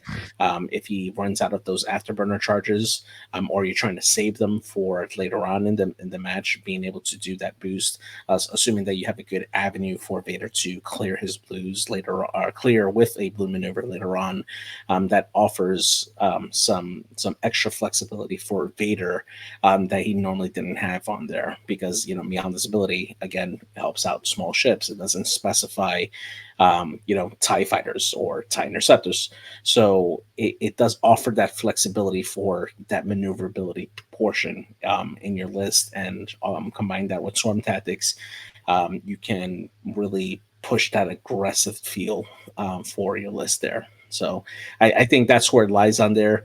4 points is very tough to swallow for the cost of it, but if you can work around that, you might find that you can actually be in a pretty good spot. So, all right, I don't agree at all. I don't. I get the boosting Vader, but it just feels. I don't. It just feels horrible. Like, okay, would this be broken at 3 points? No, I think it would be fair at 3 points. Alex, do you feel this would be broken at 3 points? It really depends on the cost of other ships. Okay. Just because in our current environment, at 3 points, would this be broken? I don't know. I'd have to look into the Empires. I wouldn't say it's like busted. Yeah, because I feel like in Empire currently at 3 points, I think this would be fine. Just that end phase giving a boost action to ships that don't have boost, even if it's red, is really strong. Yeah. I don't know. All right, the next one we have is Scythe 6, an I2 ship. JJ, what is Scythe 6? Empire gets an FO. Yeah, right, exactly. So we got shield though. we got another TIE fighter here that has a hull upgrade. Essentially, has 4 hull. It comes at initiative 2 here. The ability reads: while you perform an attack at range 1 to 2, you roll 1 additional attack die. Has that formed up chassis ability. Comes with no escape. Predator Ion Maneuvering Jet, which reads: after you fully execute a Kyogre turn, or K turn essentially, maneuver, you may spend 1 charge out of the 2 that it has to perform an action while stressed. And then it has Targeting Matrix, which reads: while attacking, you may spend a focus result, and at the end of the neutralized result steps, if you do after the attack is resolved, the defender gains a strain token. This is definitely an excellent ship to follow with Mianda to Swarm Tactics I-5 so that we could take advantage of that ability early there. And the ability for Site 6 is really strong, especially at range 1. You're essentially turning this into a 4-die TIE fighter that can do some pretty good damage there if you can set it up correctly, especially with no escape with that ability there. So I think this has the potential to be a pretty good TIE fighter for its cost. It does have to be tethered though to a Swarm Tactics in order to be really, really good. See, I like this ship personally. Yeah, I think it's a very interesting 3-point ship. Just like filler ship that you can have in Empire, just because it has essentially 3 dice. It's a reverse long shot. Yeah. Yep. And I really like this ship. I like the K turn still get in action kind of thing too. Mm-hmm. Yeah, and they're being smart about it. They're saying, hey, let's limit this so it's not like this pattern analyzer you can do every other turn. It's you get it twice a game. You know, here you go. Here's twice a game. Like, to me, this is a very fairly costed 3-point ship. And I know it's an I2. I don't agree that you have to tether it to Swarm Tactics. But I feel like this ship just on its own, like this ship here is 3 dice at range 2, 4 dice at range 1. You don't get target lock, so your re-rolling ability is minimal, minus the no escape piece, right? So this ship can go be on its own and do its own thing and still have offensive output. I don't know. I like it. I think this ship is like that edge, razor's edge design for the 3-point cost. This is like giving me something that I can be excited about at 3 points, even at an I2. You know, I still think even at an I2, it's still worth 3 points. You know, Luria is an I3, and we still take Luria. You know. Yeah, that's fair. Yeah. How about this? I like that it has Predator on an I2. Like, this should tickle this should tickle your funny bone, Alex. Like, like the only thing that it needs is Prockets. Damn it. Maybe would you take this as 4 points if I gave it Prockets? No, an I2 or Prockets? No. Okay, I'm just teasing. Hey, a Luke Skywalker with my crack shot on my Merle on Saturday. Okay? Listen, sometimes it just works. All right, let's move on to some bombers. We got some new bombers. We got Scimitar 1 and Scimitar 3. And Alex, you did not get your wish. They are not reversed initiatives. We have Scimitar 1 coming in at initiative 3 and Scimitar 3 coming in at initiative 4 because they just want to fuck with us, but not to the extent Alex wanted them to fuck with us. So I want to be that one guy that runs Soontir in the red interceptor. So hang on. So just from a military standpoint, isn't Scimitar 1 technically the leader of the like formation, right? I don't know. I'm not a military guy. I don't know if they do it the same as Rebels or not. All right, yeah, because I found that funny, right? Because Captain Jonas is Scimitar leader. So when I saw Scimitar 1, I'm like, is this generic Jonas? Wasn't Garvin like red leader, right? And he's like red 4. Yeah. Oh, yeah. Good point. Good point. Yeah. So this joins first, I guess. There you go. See, so this is an unnamed but a unique unnamed. Essentially, they have the nimble bomber, just like the other ones. After a friendly ship at range 0 to 3 performs an attack, you may spend 1 charge, which is twice a game, to acquire a lock on a defender. So this stops it, so you don't have. It's like a free. It's like a two-time passive sensors to some extent, with no downside. There's 0 downside outside of a friendly ship has to attack. You get marksmanship, you get the no escape, you get proton torpedoes, and then you get ion bombs. Like, if you weren't just like scared of the ship as it is, let me shoot you and then fly past you and drop an ion bomb on you. You know, like, I don't know. Proton torpedo, of all the torpedoes to give to this ship, it's 4 points though. It comes in at 4 points, so it does rival. But here, if we're talking, JJ really wants to run his Miranda or whatever it is, TIE fighter, this is a decent ship to pair with it, because you can swarm attack this up to an I-5, right? This one, like, I still think Miranda at 4 points is ridiculous, but I don't know. That's 8 points. I guess that's 8 points, not 7 points. I don't know. That's a lot of points to invest in that. Yeah, that's true. I mean, and you don't need to swarm tactics it per se, right? Because you're still able to acquire a lock with the ability and still shoot at I3. So you can still, I think this is still a viable TIE bomber, just because of that ability, right? You're still pretty much guaranteed to have a double-minded shot, or at least a single-minded shot, if you end up spending the focus on defense, and still have the advantage of like no escape to at least mod one, something like that, right? Yeah. So yeah, for its cost, I think it's good. Give me this at 3 costs and swap out proton torpedoes and give me cluster missiles or something silly, stupid like that, and then call it a day. And there you go. That's a 3-point bomb. Yeah, that's true. Now, here's the thing, right? Now, we know that the TIE bombers got their points adjusted with the last points update. Do you think having that increased cost at 4 points, it makes this more dangerous, or at the same power level as the current bombers that can only equip just barrage rockets and like marksmanship? That's kind of a tough call, because just a double modded Pro Torp by itself is really, really good. Yeah. Because they would have to focus fire on this to, like, they'd have to go after the opening thing just not to get a double modded Pro Torp, right? Yeah, exactly. All you have to do is just have some ship within range 3 shoot at that ship and just automatically get a lock. Yeah. Oh, it's nasty. Yeah. I mean, I think that's a really solid piece for Empire.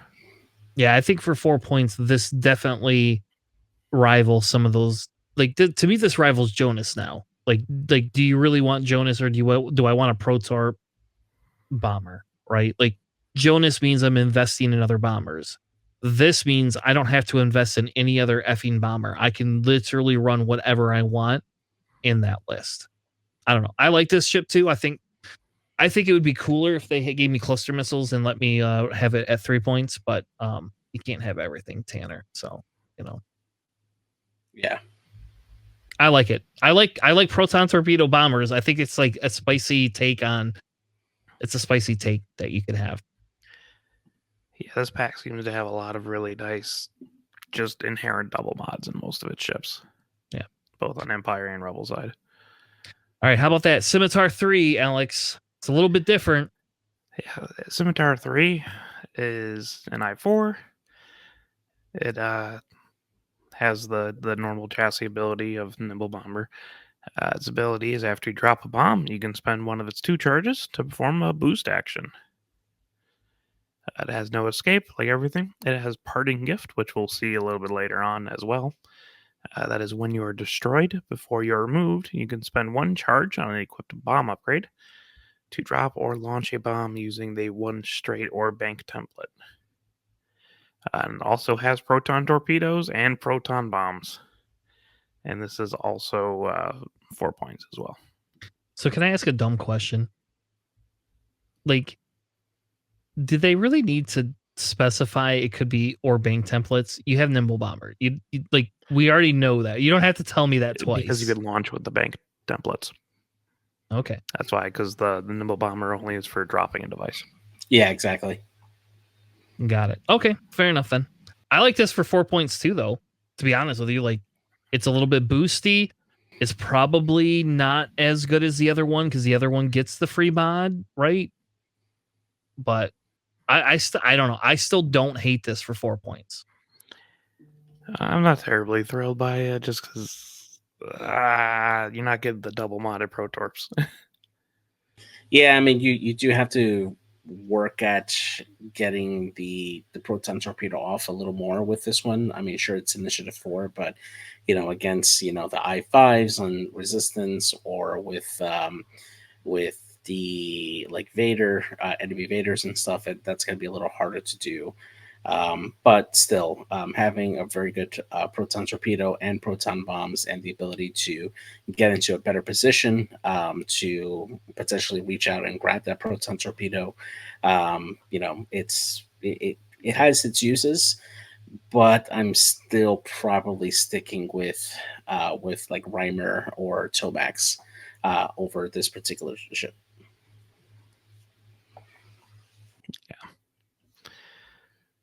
Yeah, I can get behind Scimitar 1. I'm just not sure about Scimitar 3. I like it, but I do agree with you. I think if we are taking only one of the two, this one is the key there. So, all right, the next one is Sapphire 2. Did we go over Sapphire 2 We did already? go over Sapphire 2. Yeah, we've seen Sapphire 2. And So we Scimitar. don't really need to go over Sapphire 2, do we? No, I think that was actually those bombers and TIE fighters are the only ones that weren't previously revealed that we also didn't already go over. All right, so let's move on then. I mean, unless you guys, I don't feel the need to go through those again. Like, Yeah, no, I would tell you, let's let's go to spend time on Rebels. Soontier because I love Soontier. Like, he has been nothing but fun to fly. And I'm the guy that runs the red Soontier, by the way. Yeah, me as an too. I FYI. always do. Sincere has to be the red ace. Yeah. You guys are monsters. And why? He's the Baron. Right, he has the He red is. blood stripes. That's like it's literally on his ship. Well, now he's red and has black stripes. My buddy. So I'm just at a tangent here because my buddy actually painted me I think he painted him himself, and then he gave it to me when he quit X-Wing. A Vader that looks very similar to that. Like he painted a Vader that's very similar, and so I have a black and red Vader that I can run as well. And I bought a black and red Defender Vader ship too. So like if I really ever want to run that, I can. So all right. So did we go over Wedge? So Rebels, we went over Lando, right? Like we know Lando's pretty good for 7 points. I think Lando's pretty good for 7 points. Yeah. I think people should test him and play against him because I think we're going to see him. Oh yeah. Yeah, Lando's cool. Wedge is super cool. But we already spoke about. Okay. So Yendor is the first one. Who wants Yendor? Who I don't know what order we're in anymore. I'll do Yendor here. So Yendor is going to be the I5 T65 pilot here for the Rebels. Reads, while you perform a primary attack, you may gain a strain token to reroll one of your blank results. It comes with It's a Trap, which reads, while defending, if there are more other friendly ships than enemy ships on range 0 to 1, you may reroll one of your blank results. And then it comes with Plasma Torpedoes and then Stabilizing Astromech. It's a single charge, and it reads, after you fully execute a maneuver, you may spend a charge to perform a white action even while stressed, and it is a non-recoverable charge. Definitely really interesting for an I5 pilot there. I was actually trying to look at the cost of the ship really quickly. It's 5. 5 points, yeah. It's definitely something to consider. The ability can be particularly could be good, especially on offense, right? If you're rolling like a range 1 attack, having the ability to reroll one of your blank results kind of gives it a passive double mod, right? Because you can have a focus and have that reroll for the strain, so you could potentially do some serious damage on there. So it's pretty decent for what it can do. Coming in at 5 points, though, if you have to pick this between this and Luke, I think you go with Luke, like 10 times out of 10. So the locked S foils goes back to the traditional locked S foils that we know, right? Because we don't have those on any of the boy X-Wings, right? Correct. Yeah. Yeah, and this one's gain a deplete token instead of just roll one less die. So before with the normal S foils, you can like shoot a torpedo and not take a penalty for doing a boost action or having your S foils closed. This one you still get the penalty. Mhm. Yeah, and I do want to note that this comes with that upgraded bar, action bar that has the boost into red. Sorry, the focus into red boost, the target lock action, and then the barrel roll into red focus, as well as just the white boost on the action bar for this particular T65, which is something that we have not seen for the T65. Can I ask why you would never focus into red boost? Like if you're going to gain the deplete token, I don't know. I guess they don't have great blues, so maybe that's why. Yeah. So I did not read the article. I only looked at the cards. Does it also clarify in the article, kind of like the no escape, that it's a trap, that if you are one-on-one with the other ship? No, there's no other friendly ships. The word other is important. There's not really ambiguity there. Yeah, that's true. Yep. Okay, well, I'm just asking because they have it here. It just is the reverse, and that's why I'm asking if the article clarified it. You could say it doesn't, but it doesn't mean AMG doesn't have crazy intentions with things that like that's not like an unrealistic thing that they haven't tried to do to us before. I mean, it says other, like there's it's their own custom upgrade. They haven't messed any of those up, really. So I'm assuming it's just going to work as intended. Okay. It is worth noting that you do get that plasma torp double modded off rip if you want, just because stabilizing astromechs just after you execute a maneuver. So you can do like a 3-bank focus and then use that for a target lock and get a double modded plasma, which is nice. And Endor is pretty good at being a flanker, but 5 points is rough because you have Boy Luke and Endor Wedge and like Fen all in those slots, and that's kind of a tough competition to crack into. Even Wes Jansen might be like a better choice than Endor. Yeah, and just reviewing the article, no, there's no mention of the any clarifications for it's a trap. So I believe that just it's pretty clear based on the wording on there. So you have to have more ships, more friendly ships at range 0 to 1 in order for you to reroll a blank. Yeah, so it does clarify. It literally says in the second paragraph. Yeah. But before we go on, I want to hear you say it's a trap. Like you got to actually say it like Akbar. Thank you. Like you didn't do it when you read the damn card. So all right. So the next one we have is how do we say this? I don't know how to say the ship's name. I assume it's just Kendi Idel. Yeah. Okay. Are we gonna just start calling it Adele? Like, is that like what we call it? Kendi. Okay. They killed Kendi. Yes. They did not kill Kendi. But yeah, Kendi's an I4. And after you spend a green token, you can choose a friendly ship at range 1 to 3 and gain a strain token. If you do, that ship may perform a red focus or red evade action, which is kind of crazy. Yeah. Just because there's probably shenanigans somewhere in there. And then, like all Rebel pilots, it's a trap. It has, unfortunately, ion missiles and a upgrade modified R4P unit. It's got 1 charge, and it's before you execute a red maneuver. You may spend a charge. If you do, while you execute the maneuver, reduces difficulty. So it's kind of like a one-time Leia. Yep. And then chaff particles, which we saw on Site 6. Or no, well, that was slightly different. Never mind. We'll see this on other ships later on. And that's while defending, you may spend a focus result at the end of the neutralized result step to remove 1 red or orange token.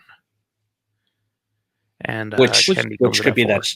Yeah, I was gonna say it could be that that strain, right? Like if somebody blanks out and you just roll your your defensive die, and get you could spend your token if you know you're not going to get shot, pass it off to somebody else, and get the strain, and then spend the focus. No.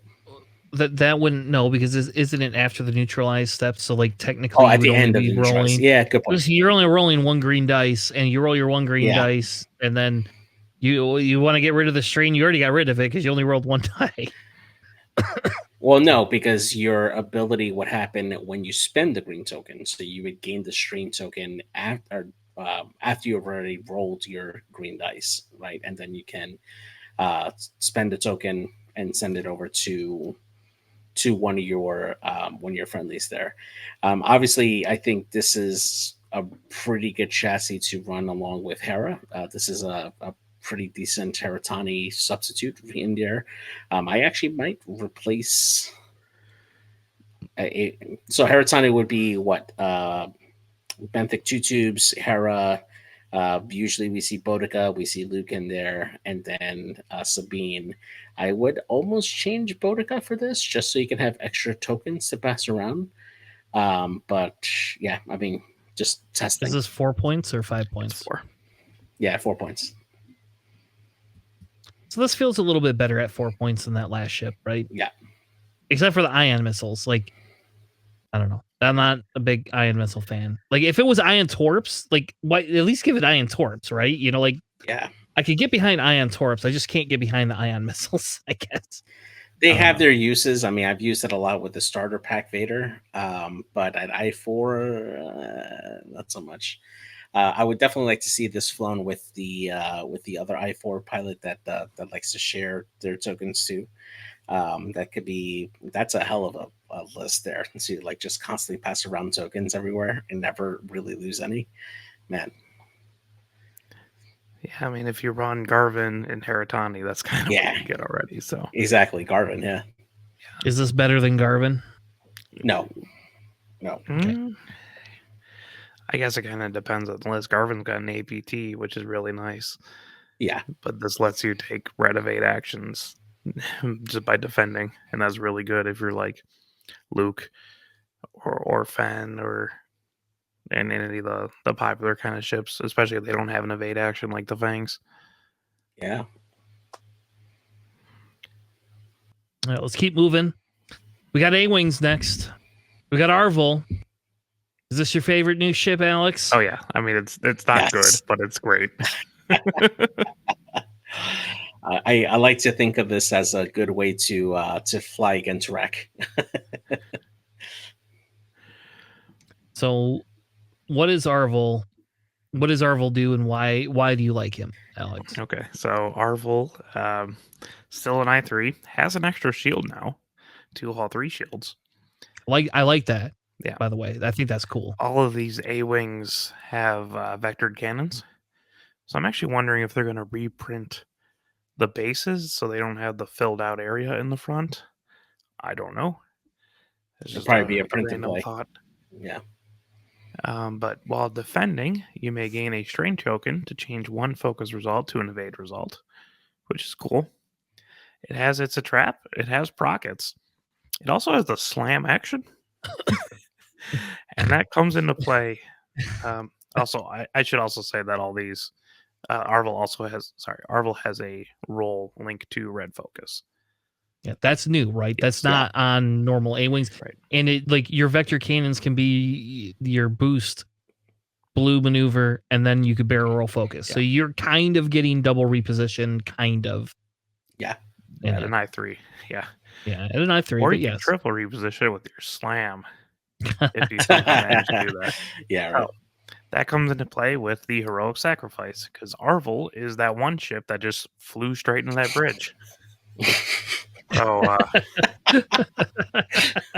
I'm glad they made that thematic. Got heroic sacrifice. After you perform a slam action, roll 5 attack dice. Each large ship, huge ship, and scenario feature at range 0 suffers 1 damage for each hit/crit result, bypassing their shields, and then Arvel is destroyed, and you can perform slam actions even while stressed. So, what I want to know What I really want to know is, like, it's a scenario action, right? Can you blow up one of the objectives? No, Like, they don't have can health. yeah, I know. I'm just saying, like, can you blow it up? I don't know. It's like, what scenario action or what scenario feature can you blow up? The Maybe it's command something with bridge a one that backpack. comes with Yeah, All right. or All the right, all turbo right, lasers in Yeah. the scenario. Yeah. all right.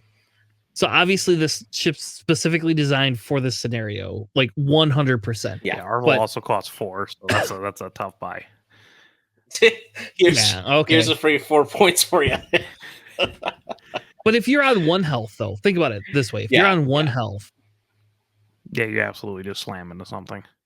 like If you you're could, gonna like, get you're done. gonna die anyway. Why not? Like, who cares about your 2 dice pea shooter? Unless you haven't shot your procket, I guess. Like, if you haven't shot your procket, maybe you don't. But So I mean, Like, I like the heroic slam. I think they should just put that on. Like, give me that upgrade card that I can add to all my fucking 8 wings. so I'm really trying to think like what's the high ceiling for this one, right? Because 5 dice, the potential of you taking 5 damage, right? If you happen to just roll really good, what large base can be killed in one shot with that? One shot? Oh, Nothing. I don't think any large base has just 5 hull. No. What about the jump master? Is the jump master 5? Jump Master is 6 hull. Oh yeah, it is 6. Yeah. Yep. Mm. So, I mean, it's kind of funny against like YT 2400s for like the one person that flies that at Worlds. That's true. Yeah. So that is 6 hull, but you're at range 0, right? So it's kind of funny. But yeah, you're not gonna like one shot a large base. And I'm glad that it's only large, because just slamming this thing into a defender would feel really, really bad. Or Yeah, right. into a Vader or into Or- anything. Or Think to a about it. formation of Arc defenders. 170s. Oh. If you Imagine. can, like, pull off slamming into 2 separate ships at once, that would be the dream. But like, no one's doing that because I'm the only person that flies large base ships that close. Well, and I like how they put huge ship on here. Yeah. And it's like, you haven't done anything for huge ships. Like, unless the scenario is bringing us huge ships and we just don't know yet. And if that's the case, I'm all here for it. Like, fuck Worlds. Let's just play Battle Over Endor if we could bring huge ships. And JJ, you're coming. You don't get a choice. At that point, you have to come because we're going to break out all of our huge ships all at one time and play them. Yeah, pretty much. I don't know. I like it, but I don't like it for 4 points. It's gimmicky for this specific like theme. And I'll tell you what, it would be 100% awesome if it was 3 points. Get rid of the prockets and give it to me at 3 points, just so I can perform heroic sacrifice every game. That's all I care. It is exactly what I wanted, but also it's not good. Because it doesn't say you may. It says after you perform a slam Yeah. action. So as soon as you do the slam action, you don't ever get to do it except for once. That's it. One time only. It's a one-time use slam action. Can't wait for my opponent to like not read their cards, because no one in X-Wing reads their cards, and they just do the slam to just like get around to my ships. And I'm like, well, you're dead now. Oh, Sorry. Yeah. folks, note this. Like, this is clip this part of the show and share it with your friends, because at Worlds, people will definitely be like, I don't know anybody who's going to run Arvel for 4 points, but I don't know, maybe. I mean, it is a 4-point procket ship, but I mean, I could just take Tycho. Whatever. Yeah. Which we've already discussed because Tycho's silly. So, Yeah. Let's move on to Gemmer Sojan. Yeah. There's a name I haven't heard in a long time. So he's the RZ2 pilot, right, from the Resistance, correct? No, he was in 1.0. That was That's the right. early He was appearance. 1.0. Yeah, that's right. So he is an I2 RZ1 pilot. He comes equipped with just 2 hull, 2 shields. Reads, while defending, you make a 1 train token to change up to 2 of your blank results into focus results. It comes with vector cannons equipped. He comes with, it's a trap, and then precision tuned cannons, which is a new cannon that we have not seen. And it reads attack while if the defender is in your bullseye, you may add a focus result. So basically adds like a CLT basically to this. It comes equipped with chaff particles and target assist algorithm, which reads before you engage, if you have no green tokens and there are one or more enemy objects in your forward arc, gain one calculate token.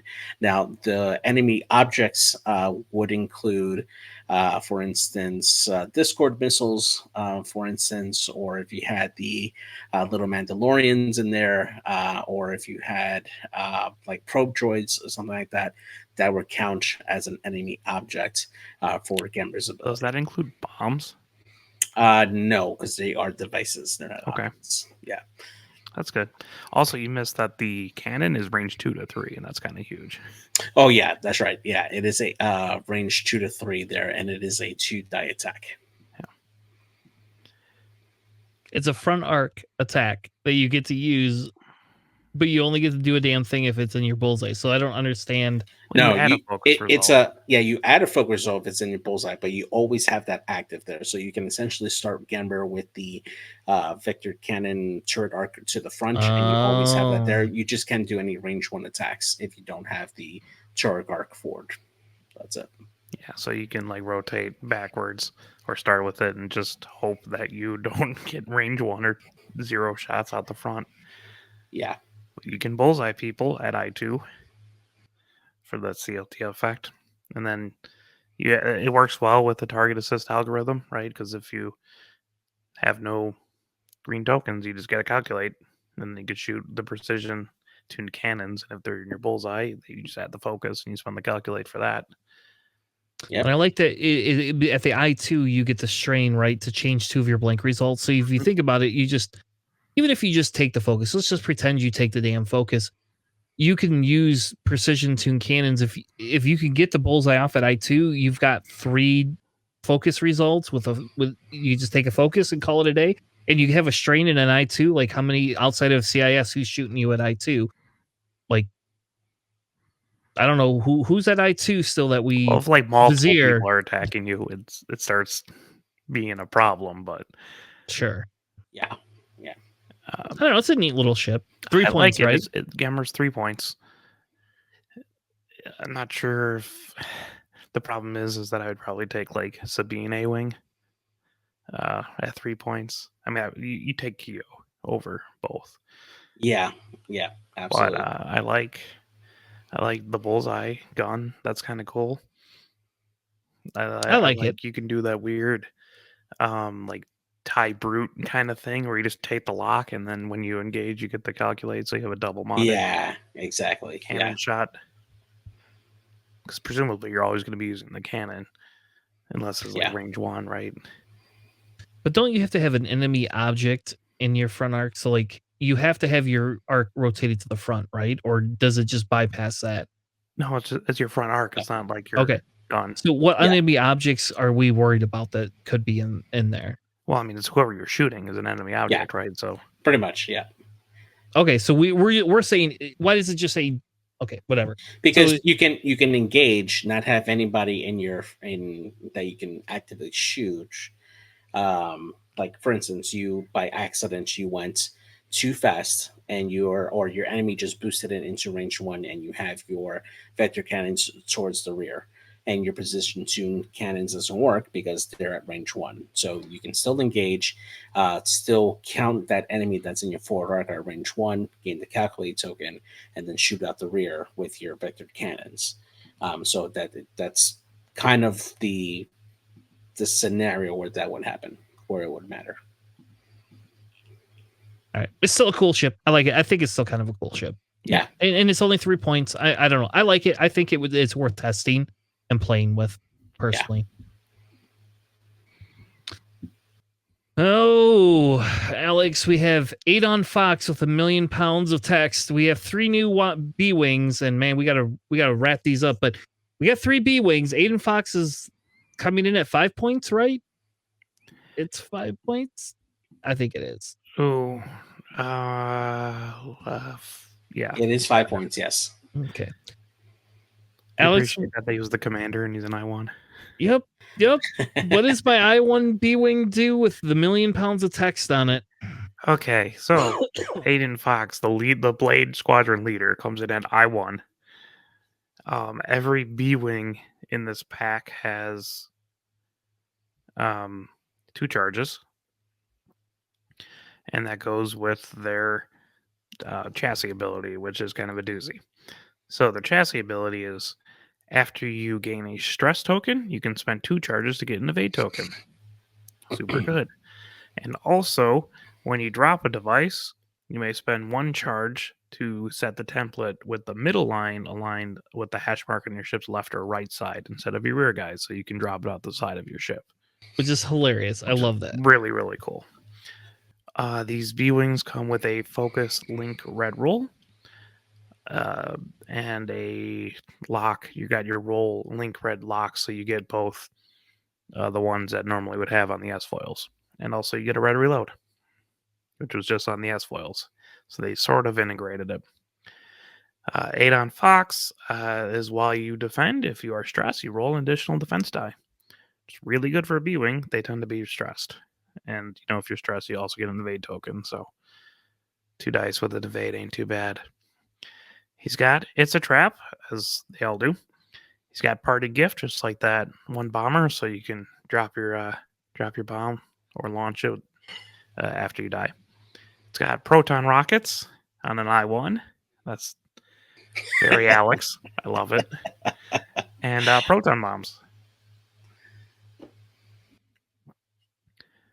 I don't know. This is 5 points. I love the ability to drop bombs out the side. I think that's cool. Though I think we were talking about it at locals tonight, and you drop the bomb out the side, like even if you do a 2 to clear your stress, like you're still gonna get hit by that bomb. It's like you have to barrel roll away from it. Or turn away. I don't know. So I don't think this is worth 5 points personally at an I1. Yeah. But I like it. It's definitely a tough sell at 5 points, mainly because at 5 points, if you really wanted a B-Wing here, you got 2 other B-Wings here that are going to be higher initiative for one, and they had the potential to actually get their other ordnance off at a higher initiative because they have the agency to maneuver into position for it. You're going to be really, really hard pressed to get that bullseye lined up for proton rockets at I1. So it is pretty tough to line that up. I could see this maybe being a consideration if it was at 4, but at 5 points, that's a really tough sell. Did the B-Wings used to have an evade natural? They had on it their card? on the S foils. So they lost that too. So we're going to tell you can only have an evade every 2 turns. But I think it was a linked evade. I think it was a roll link evade, so no matter what, it was stressed. Yeah. Sure, but you could do it every turn, right? Like now I no longer have an evade. Like I don't know. He gets an extra die, which is really nice. I like him, just not at 5. Yeah, I think at 4 points, this is like if he was a higher initiative, we could have a different discussion about it. But I think at 5 point, I don't know. I1 at 5 points is just such a hard sell. Like when I look at this compared to a Luke, it's just really hard to want or wedge or I don't know. Yeah, exactly. Like, agree. If I want to run something cool and fun, let's take this. Give me and I don't think at 4 points this is broken either. I think at 4 points this is fine, personally. Though it may be a little harder because you get the 2 green dice and it might be a little bit too hard to kill. I don't know. I don't know. It's still an I1 at the end of the day. So, I mean, you're really have the agency to knock out this ship before they can even get a shot off. So, yeah. And plasma torpedoes are everywhere now on all these ships. So the B-Wings shields are going to melt fairly quickly with all those plasmas being thrown out there. I don't know. I think at 4 points, I think this is viable. At 5, I think it's a really hard sell for me. Yeah, hopefully, with the points update, they might adjust it to maybe drop it down to a 4, so that way it's at least a consideration. But we'll see if and when that happens. So You know what other B wing is that is at 5 points? Is Gina the next one? yeah. So Gina here, she's an I-5 pilot here, coming in with 4 hull and 5 shields. So she has more health here than the other B-Wings. Her ability reads: at the start of the engagement phase, if a friendly Braylon Strom ship is at range 02 is stress, you may acquire a lock. And that can apply either to the Battle of Endor Braylon Strom, which we'll see next, or the custom Braylon that's already in the game there. Also has the gyro cockpit ability for the chassis. It does come with, it's a trap. It comes with juke. It also comes with proton torpedoes and ion bombs. Now this is really strong. This is actually a really good contender for 5 points, mainly because you have that chassis ability that allows you to gain that evade token when you gain the stress token. So Gina can effectively focus barrel roll, get that stress, get the evade token. So you have a focus evade on Gina, and then if Braylon's nearby, she can acquire lock on an enemy ship. So she has a double modded proton torpedo at I-5 that also has juke set up there. So that could be a very, very big shot coming from Gina at I-5. Yeah, it's kind of a disgusting combo. At 5 points, though, is still a little bit of a big ask for me. I don't know, because you have to include Braylon, and that's either going to be 4 or 5 points, and then now half your list is 2 B wings, Yeah, and that and feels kind of bad. Rebels. you also lost your double tap, right? Like B wings used to be able to double tap, now they can't double tap anymore. I'm not worried about the Yeah. double tap because you get a double bottom pro torp. Hey, I want to fly Kanan, Gina, Braylon, and Sabine, or Keo, and see how good that list does. All right, I'll play you. Well, Yeah, I'll man. play you. You can have your 1 agility proton torpedo B wing. Yeah. I don't know. I agree with you. I think the 5 points is a stretch, but I do wonder at 4 points if this is Oh, I think that'd be too good at just 4. Yeah, it's that's just, way too good at 4 points. Yeah. and again, it feels like they go, well, how do I could we just get rid of the juke and go down to like plasma torpedoes and give it 4 points? I don't know. Like it's ion bombs. I don't know. Whatever. I like this Gina. I just don't like 5-point Gina. I mean, customizable Gina is still 4 points, and that will work with like Battle Over Endor Braylon.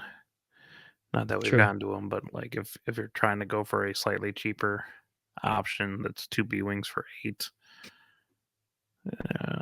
But we'll talk about Braylon. Well, he's Battle Over next. Endor Braylon. Yeah. He's the last one we have, Alex. What is it? Yeah, he also has the extra shield, so he's a 4/5, which is nice. And at the start of the engagement phase, if a friendly Gina Moonsong at range 0 to 2 is stress, you can gain a focus token. So you could do that like roll link lock instead of like a focus link roll, just kind of do the opposite.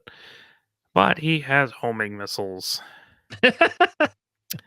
which is rough, and proton bombs and delayed fuses, and it's a trap. So, I guess whoever you're locking will just eat the 1 damage, right? It's not even a crit either. Like it's not Right. like it's a crit. Like it's just Yeah, a it's damn. missiles, not torpedoes, so it's the 2 to 3. Yeah, that one's pretty fairly costly at 4 points, I'll say. Yeah. So when you're comparing these, I mean, obviously he has that extra shield there, so it makes him a little more beefy. But not having that automatic stress reroll definitely hurts. Um, Still at 4 points, I don't know. I mean, it definitely is a very tanky ship that has the potential of being double modded with a focus and a target lock. So there could be some potential there for this Braylon, coming in at 4 points. I mean, homing missiles can be decent if you're shooting.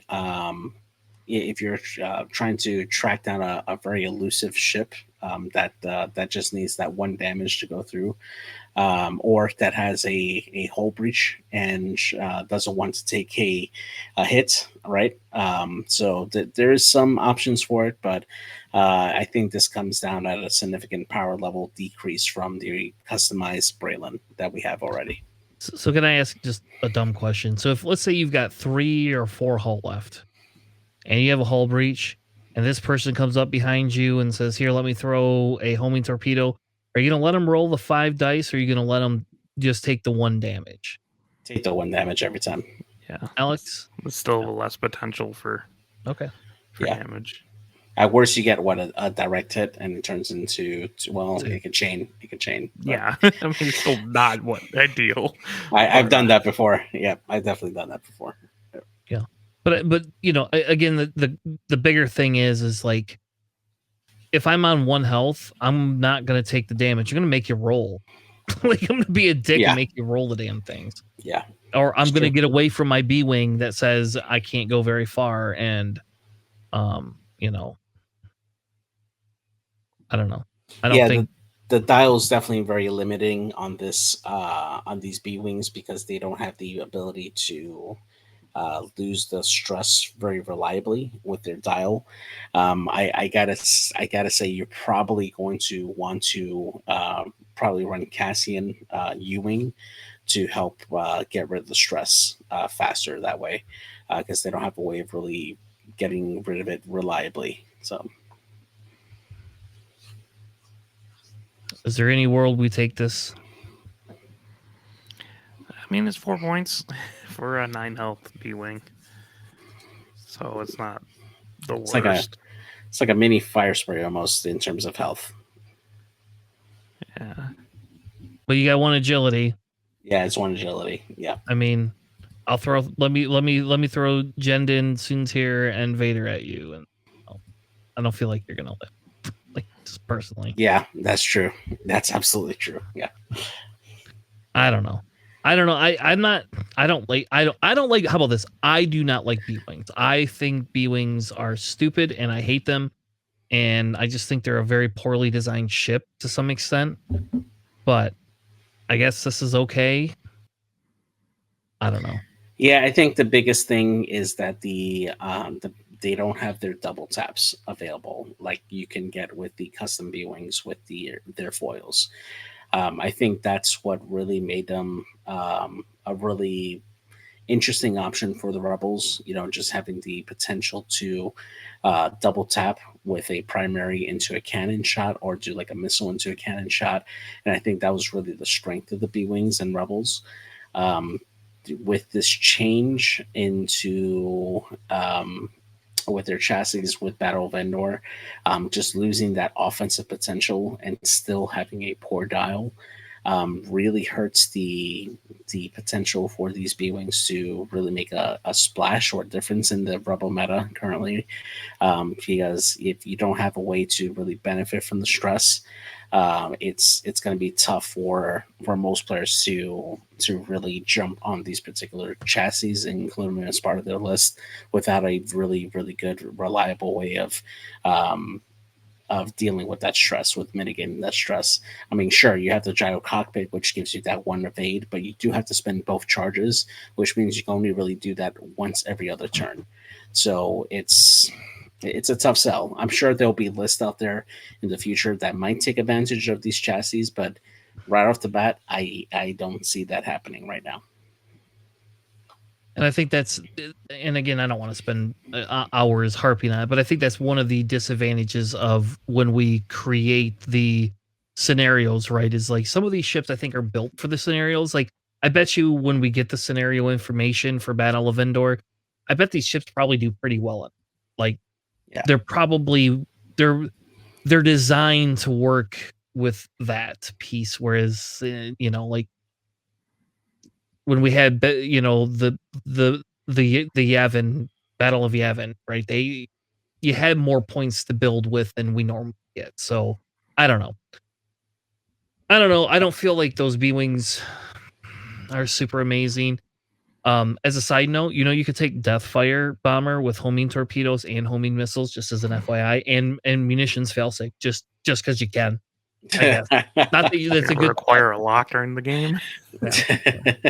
So just throwing it out there that I don't know. It almost feels like they could have homing missiles and homing torpedoes on that ship, and at least that would feel a little bit better. That's what I'm saying. Why they put homing missiles of all bloody missiles on there? Like, come on, give me something to sink my teeth in with. Like would plasmas be really that out of sorts to give me plasma torpedoes on there? Yeah, I think that would have been a better call. Yeah, I mean, it's cool. I can drop a proton torpedo out my side and then delayed fuses it so you can't come that way, but that's about it. Yeah. It is what it is. I was a little more excited originally. Thought we'd get some cool B-Wings. I would say JJ should be running them, but I don't know. We'll see. Yeah, I'm definitely going to give him a run. I'm not so sure about Braylon, but Gina, yeah, I think I'll definitely give Gina a good run. Yeah. Fair enough. All right. Anything else before we wrap up? Nope. Just excited for the new pilots. Yeah, it is nice getting new pilots. Sometimes you see that's where the customizable stuff comes in a little bit easier. But I think maybe we'll find a place for them in the meta. Maybe they're overpriced for a reason, and after Worlds, we'll see them go down in price. Who knows?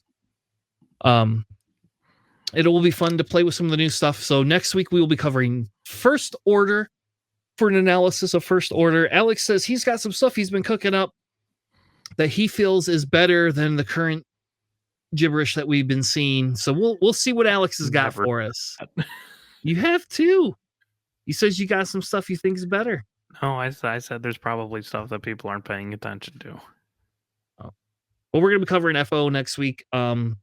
And it may be Resistance, but probably just FO. How many weeks do we got till Worlds? We got 6 weeks, right? Yeah. Mm-hmm. So, and we only got 5 more factions, baby. So there we go. But I think we're going to cover FO next week, talk about some First Order stuff, see if we feel it really compares and if it could do better. And I think now that we have the new pilots, like some of that stuff FO might be better into because of Jam, right? Like I think there's some consideration with some of that where they're getting those target locks or those other things that FO can say, hey, have a Jam token, I don't know. We'll see. Either which way, thank you all for joining us. We'll see you next week here, 9 p.m. officially on Sunday this week. We're going to do Sunday this week. Yes. No football. There's no football this week. No, so, well, I don't know. I'm not a sports guy, man. So we will be doing a regular podcast at 9 p.m. again on Sunday. So we hope to see you all there. Thank you. Have a good night, and we'll see you next week. Have a good night, everybody.